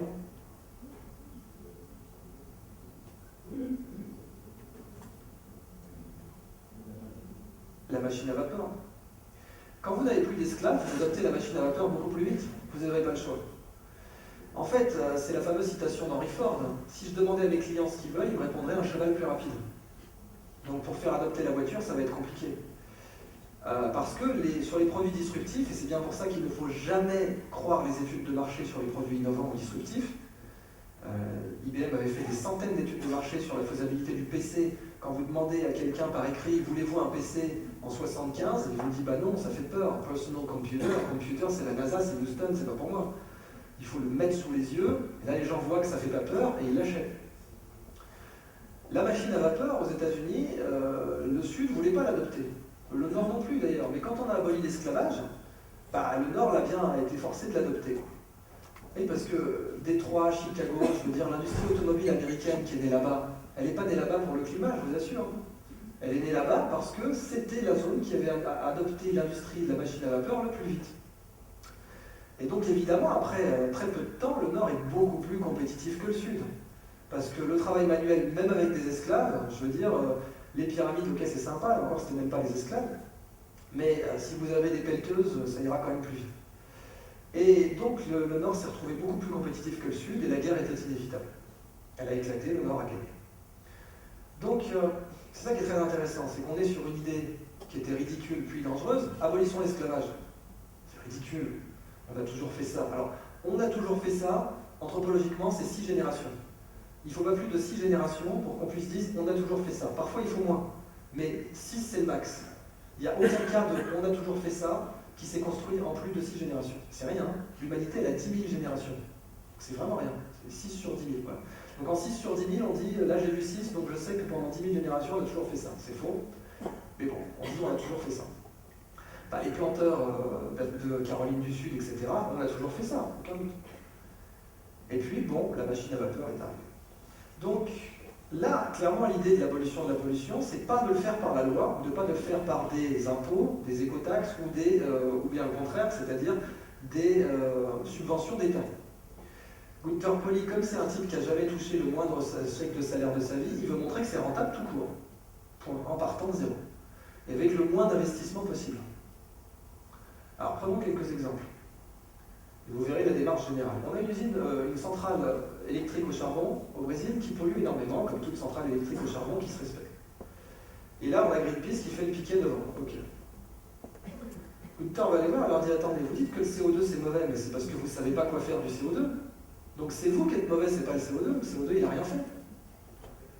Moi je vais trouver une combine pour faire un truc avec le CO2. Et j'ai juste le CO2 comme déchet, un truc dont personne ne veut. Alors bon, vous dites très bien, on va capturer le carbone. Ça se fait, on fait ça avec des algues vertes. Les algues vertes c'est un polluant. On a juste déshabillé Pierre pour habiller Paul. C'est pas de la bioéconomie du tout. La constante de la bioéconomie, c'est de prendre le déchet et presque comme un challenge, presque comme un jeu, aller vers la plus forte marge. Chercher le truc le plus margeant possible. Même si c'est du délire complet. Or, ça doit être du délire complet, puisque si on ne vous a pas traité de fou, vous n'avez pas innové, disait Larry Ellison, le fondateur d'Oracle. Qu'est-ce qui est le plus margeant dans la capture du carbone? La spiruline. La spiruline, c'est l'algue la plus chère du monde. C'est une algue, on peut ne se nourrir que de cette algue pendant 1 an, avec de l'eau.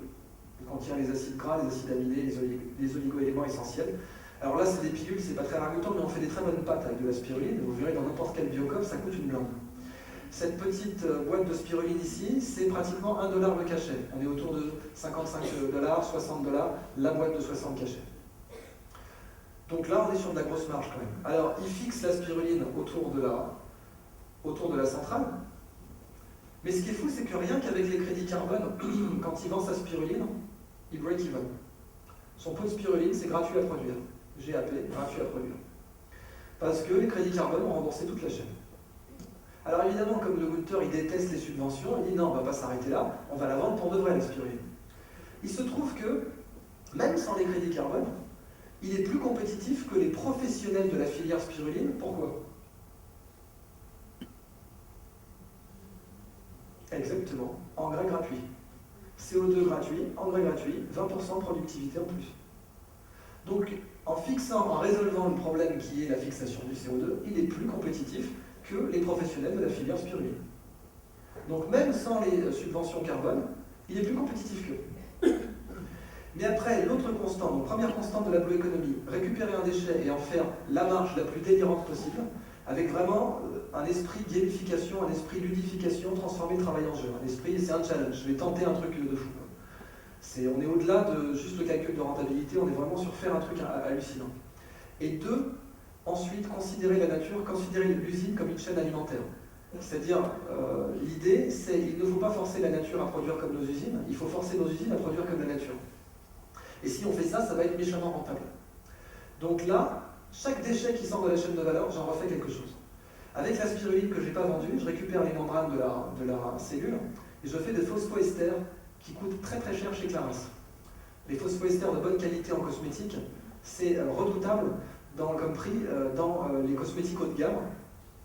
Et c'est même sans étiqueter qu'il y a de la spiruline, parce que si vous rajoutez le potentiel de pouvoir étiqueter phosphoester à base de spiruline sur le pot de crème anti-rides, là vous entrez sur un prix de vente au kilo qui va avoisiner le million d'euros. Un peu comme le musc ou l'ambre gris pour la parfumerie en fait.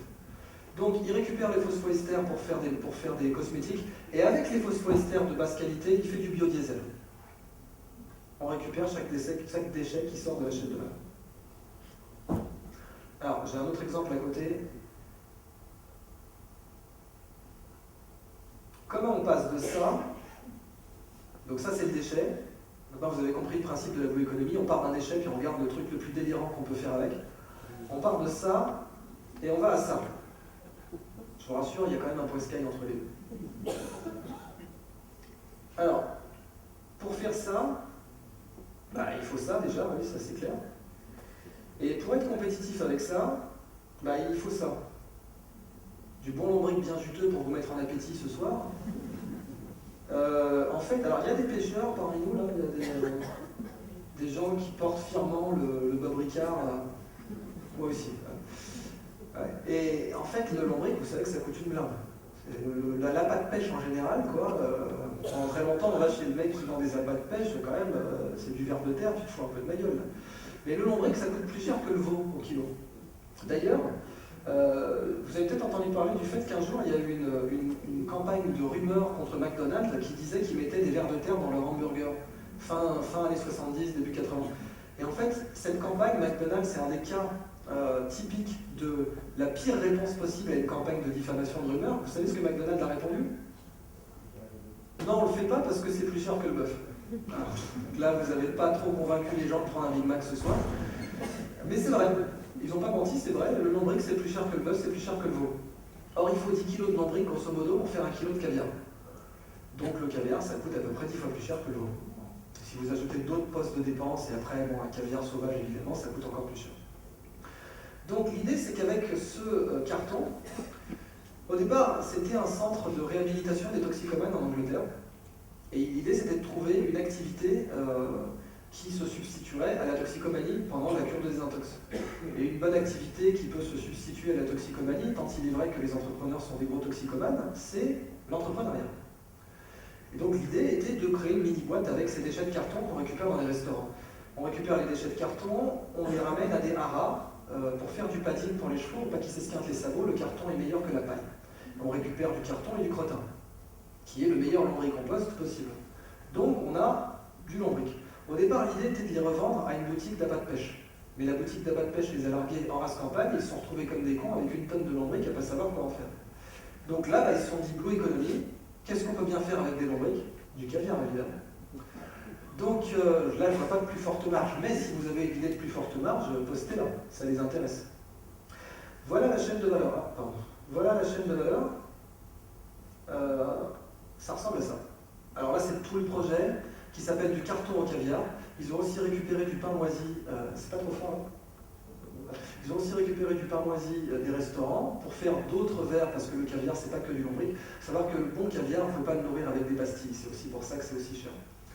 Et puis là, bon, après, je ne vous fais pas le détail pour toute la chaîne alimentaire, mais l'idée est de l'avoir produit en cercle.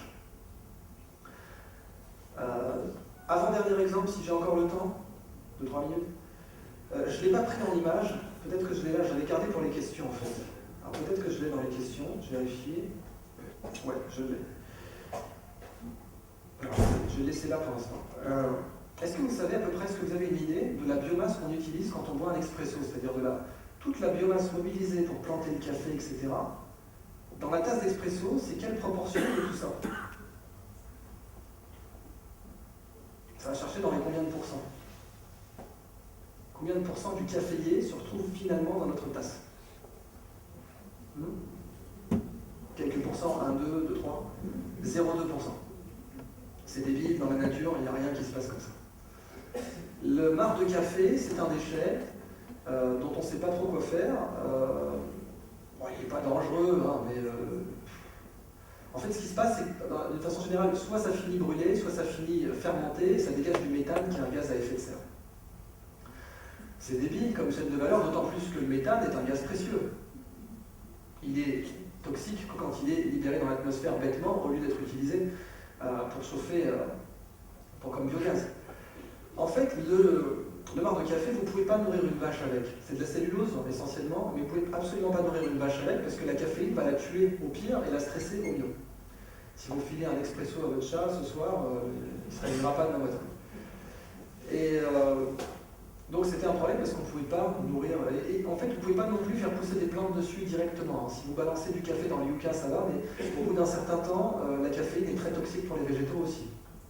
Donc vous ne pouvez pas faire du compost que avec ça. Il faut en mettre dans d'autres composts organiques, mais pas que ça. Par contre, il s'avère que c'est le meilleur champi-compost connu de l'homme aussi. Le marc de café, donc sorti du percolateur, c'est un champi-compost top qualité. Vous pouvez faire pousser du champignon de Paris, du champignon shiitake dessus, du champignon de bois, etc. Donc là, l'idée, c'est je récupère le marc de café dont personne ne veut, et je fais pousser des champignons dessus. Et là, je suis plus rentable que les professionnels de la filière champignons avec ça. Parce qu'il se trouve que la caféine fait pousser les champignons plus vite. Tous les champignons. Paris ou shiitake. Donc là, on peut produire des champignons shiitake à 25 $ le kilo sec, à partir d'un déchet. Et on est nettement plus compétitif pour deux raisons. D'abord parce que les champignons poussent plus vite, mais ensuite parce que le champi-compost pour un professionnel de la filière, ça coûte cher. Du bon champi-compost de qualité, Ça coûte d'autant plus cher qu'on le fait à partir d'écorces de chêne ou de bois, de copeaux de chêne qui viennent des scieries, qui doivent être pasteurisés, donc ça coûte énormément d'énergie, avant d'être utilisé, parce que le champi compost doit être pasteurisé. Là, vous n'avez pas besoin de le pasteuriser, il sort du percolateur. Et en plus de ça, en amont, il a été pasteurisé par la torréfaction. Donc, 2 pasteurisations sur votre champi compost, plus la caféine, sans parler du fait qu'il y a de la lysine présente des précurseurs de la lysine présente dans le marc de café, qui font des champignons avec de meilleures qualités nutritionnelles. Évidemment, avec les déchets de champignons, on va nourrir des porcs, etc., et faire toute une cascade trophique pour pouvoir en continuer la chaîne de valeur. Donc, un exemple, alors il y a une marque de café qui a été créée par cette nana du Zimbabwe, Chido Gobero, qui avait reçu une bourse pour apprendre à comment cultiver des champignons. En fait, c'est remarquablement facile. Vous prenez un annuaire, par exemple, vous pouvez l'inoculer avec des spores de pleurotes, et les pleurotes vont pousser dessus si l'annuaire est arrosé suffisamment. Il n'y a pas besoin de soleil ni rien.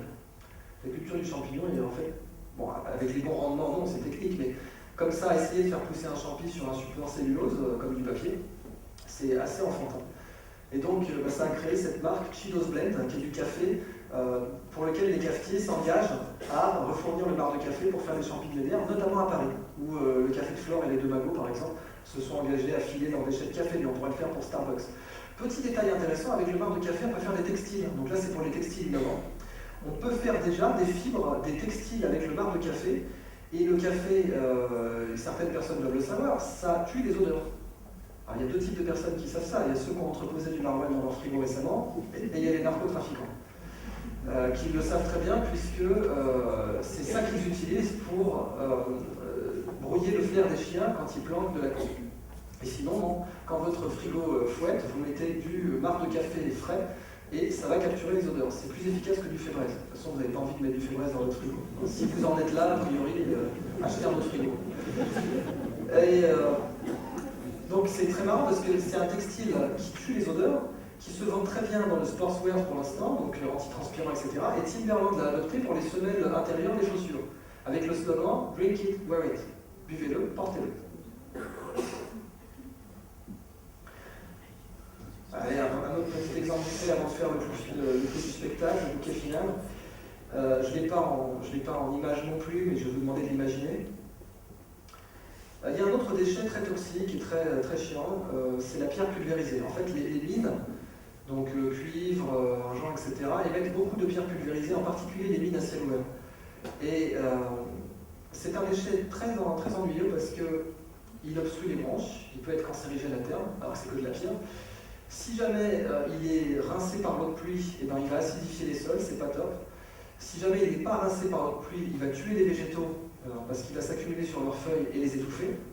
Ce qui est le cas notamment en Mongolie intérieure, en Chine, avec les terres rares, qui produisent beaucoup de pierres pulvérisées et qu'on retrouve dans une zone très sèche où c'est très toxique.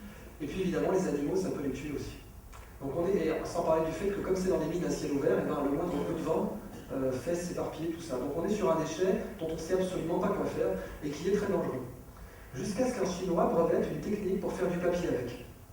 On peut faire du papier avec de la pierre pulvérisée et des fibres de bouteilles recyclées en plastique. Et ce papier-là, il est remarquable parce qu'il est recyclable à l'infini, contrairement au papier cellulosique, qui n'est recyclable que 5 à 7 fois maximum. Parce qu'en fait, les fibres deviennent de plus en plus petites après chaque recyclage, et vous le sentez bien quand vous avez un journal dans les mains. Ce papier de pierre, c'est comme ça qu'il s'appelle, est recyclable à l'infini, et il est très agréable au toucher. Il est un poil plus lourd que le papier normal pour l'instant, ce qui est un problème. Mais pour le reste, on est plus compétitif que la filière papier cellulosique. Pourquoi ? Parce que ce papier-là n'a même pas besoin d'eau pour être fabriqué, il est fabriqué à sec. Donc eau, énergie, pollution, etc. Alors il y a plusieurs usines, il y en a une à Taïwan qui en fabrique. Il y a un bouquin, la spéciale dédicace, c'est que Gunther Pauli, quand il a appris l'existence de ce papier, il l'a évidemment mis dans son rapport et il a demandé à ce que son livre de fables, il a fait un livre de fables pour les enfants, soit imprimé sur ce papier. Donc je l'ai eu dans les mains, il est remarquable. Allez, dernier cas. On a Paolo Ungari et Gunther Pauli qui achètent des terrains à $1 l'hectare en Colombie, sur un bail amphithéotique en mode « si vous ne l'avez pas mis en valeur dans 30 ans, on le récupère ». Ce sont des terrains dont personne ne veut. Ce sont des terrains en voie de désertification, les nappes phréatiques sont vides, on n'arrive à rien faire pousser là-dessus, c'est du terrain dont personne ne veut, d'où le prix. Ils montent un planteur d'arbres automatique dans leur garage, donc là vous voyez à quel point c'est high-tech le truc. et les petits arbres ils sont ici, et puis donc on a ce planteur d'arbres. Alors ils ont quand même assez de cash là pour louer des tracteurs. Donc ils louent des tracteurs. Ils expliquent aux enfants qu'il ne faudra pas couper les arbres parce que quand les arbres vont pousser, les enfants aussi. Et puis c'est tout. Bon, ça s'arrête là. Ils ont cette espèce de petit arbre qu'ils vont planter. 17 ans plus tard, ça ressemble à ça. Plus de biodiversité, les nappes phréatiques sont remplies. Là, le terrain, il est estimé jusqu'à 17 000 $ l'hectare par endroit. 17 000, c'est beaucoup. Si on a des agriculteurs ici, c'est du bon terrain déjà. Du 1 pour 17 000 en 17 ans, c'est pile 17-17, hein, c'est comme ça que je me rappelle. C'est plus que l'action Microsoft au sommet de sa rentabilité. Vous avez quand même un type qui reboise et qui fait un ROI supérieur à l'action Microsoft. Alors si vous cherchez tout le cas, parce que vous n'êtes pas obligé de nous prendre sur parole, vous pouvez même aller regarder un peu les stats, l'étude de cas s'appelle Las Gaviotas, elle est enseignée maintenant aux Nations Unies, comme le cas de reforestation profitable. Ça ne marche pas partout, hélas. Donc Las Gaviotas, je crois que ça veut dire les mouettes en espagnol, ou les hirondelles. Alors, bon, là les nappes phréatiques sont remplies, donc ils ont en fait une petite usine d'embouteillage d'eau minérale, qui se vend très bien, et qui donne de l'emploi dans toute la zone. Mais c'est pas fini, il y a encore un petit biais. Ces arbres, c'est pas n'importe quel arbre. À votre avis, qu'est-ce qu'ils produisent? De la résine, ouais. Pas du caoutchouc, parce que le latex, c'est mort comme industrie depuis les années 30. De la résine, qu'est-ce qu'on peut bien faire de cette résine? Alors ça ressemble à ça. Donc on dirait de l'ambre, c'est de l'ambre, mais c'est pas de l'ambre de qualité bijouterie, dommage. C'est beaucoup plus profitable que de l'ambre de qualité bijouterie. Alors on le récupère,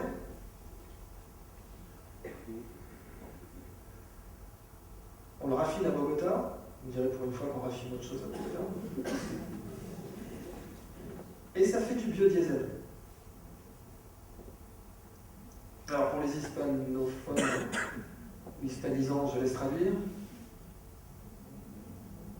Le slogan de la Blue Economy, la meilleure façon de le dire, c'est de le faire.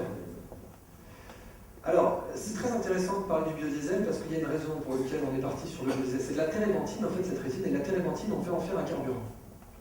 La raison pour laquelle Lumbiari et Poly sont partis dessus, c'est qu'en fait, un des mentors de Winter Poly, c'était Soichiro Honda, le fondateur de la firme Honda. Et Honda, c'est une boîte qui s'est formée au départ sur le premier moteur à térébenthine. Parce que quand le Japon a été libéré, en 47, enfin non, en 45, mais en 47, quand il a fondé Honda, il n'y avait pas de pétrole, il fallait trouver des ersatz. Et un des ersatz, c'était la térébenthine. Donc Honda a fait toute sa fortune sur un moteur à térébenthine qu'il a bricolé dans son garage, qui a fait un carton. Et après, évidemment, quand les Américains ont inondé le Japon de pétrole bon marché pendant la guerre froide pour en faire un état client, on a abandonné cette innovation. C'est pour ça que je vous dis bien que l'abondance de biens, parfois, rend compte. Je ne sais pas si c'est lui, mais en tout cas, ça rend compte. Et du coup, le moteur à térébenthine a été abandonné, mais aujourd'hui, la R&D a quand même persisté dans d'autres secteurs, et avec de la térébenthine, on peut faire la totalité de la chaîne de valeur carburant, des ultra lourds pour les bateaux jusqu'aux ultra légers pour les avions. Donc on peut faire du kérosène, tout ce que vous voulez. Et donc c'est très intéressant de voir que là, on a reboisé, on a rempli les nappes phréatiques, on a augmenté la biodiversité, on a fait un petit retour sur investissement de 1 sur 17 000 pour la vente de l'immobilier. Ils ne sont évidemment pas vendus tous les terrains, ils ont juste vendu quelques-uns. Et on a aussi fait du pétrole. Tranquille. Donc c'est pas du tout un conte de fées, la Blue Economy, c'est un modèle qui marche. Par contre, rappelez-vous, ridicule, dangereux, évident. D'autant que là, il faut que je fasse une petite parenthèse psychologique. L'être humain, il préfère très souvent avoir tort et rester dans sa zone de confort que d'entrer dans la vérité et l'inconnu. Ça, c'est une constante de l'histoire de l'humanité. Je pourrais boucler là-dessus. Est-ce que vous saviez qu'il y avait une machine à vapeur dans l'Antiquité? La boule d'éole, cherchez ça sur Wikipédia, c'est complètement avéré, c'est une vraie machine à vapeur qui fonctionnait à Alexandrie, 1er siècle avant Jésus-Christ. La boule d'éole, l'éolipile. Un ordinateur analogique au 3e siècle avant Jésus-Christ. La machine d'Anticitaire. Tapez machine d'Anticitaire dans Wikipédia, c'est une machine de Pascal au 3e siècle avant Jésus-Christ. C'est vraiment comme si je vous disais un MacBook Pro du temps de Jésus-Christ. Et il y avait une pile électrique à Bagdad au 1er siècle après Jésus-Christ. Une pile de Volta, un truc qui envoyait des décharges électriques. Ça ne servait évidemment pas à recharger un iPhone, probablement à balancer des décharges électriques dans une cérémonie, mais c'était une pile électrique, la pile de Bagdad. Toutes ces technos n'ont pas été adoptées. Pourquoi? Parce qu'une technologie n'est pas adoptée quand elle est utile, elle est adoptée quand elle cesse de faire peur. D'où l'accolade de Hugo Einstein. Une technologie n'est pas adoptée quand elle est efficace, même en B2B, et quand même, l'industrie c'est plus rationnel, elle est adoptée quand elle cesse de faire peur. Et notamment quand elle cesse de nous montrer qu'en fait on a eu tort à une certaine période de notre vie. Alors ma conclusion, c'est que la nature, à l'instar de cette sculpture, qui représente la nature, qui est visible à Bruxelles, la nature, elle est bonne. Désolé mesdemoiselles, hashtag macho, alors, vous voulez, la nature, elle est belle, elle est intelligente. Ça se voit pas forcément sur ces sculptures qu'elle est intelligente, mais elle est belle, elle est intelligente. Là, alors c'est une très belle sculpture, c'est la Joconde de Mucha, si on a des fans d'Art Nouveau ici, c'est l'équivalent de la Joconde chez Mucha, donc la représentation de la nature. Elle a un MBA, selon Winter Polly, un Master of Brilliant Adaptation. Donc elle est belle, intelligente et diplômée. Lisons-la au lieu de la brûler. C'est ma conclusion, et donc je vous rappelle les 3 histoires qu'on a vues aujourd'hui sur ce qui constitue la Renaissance 2.0. Économie avec une ressource infinie. La nature est une bibliothèque, lisez-la au lieu de la brûler. Et imaginez un monde sans déchets, mais ultra rentable. Je vous remercie beaucoup.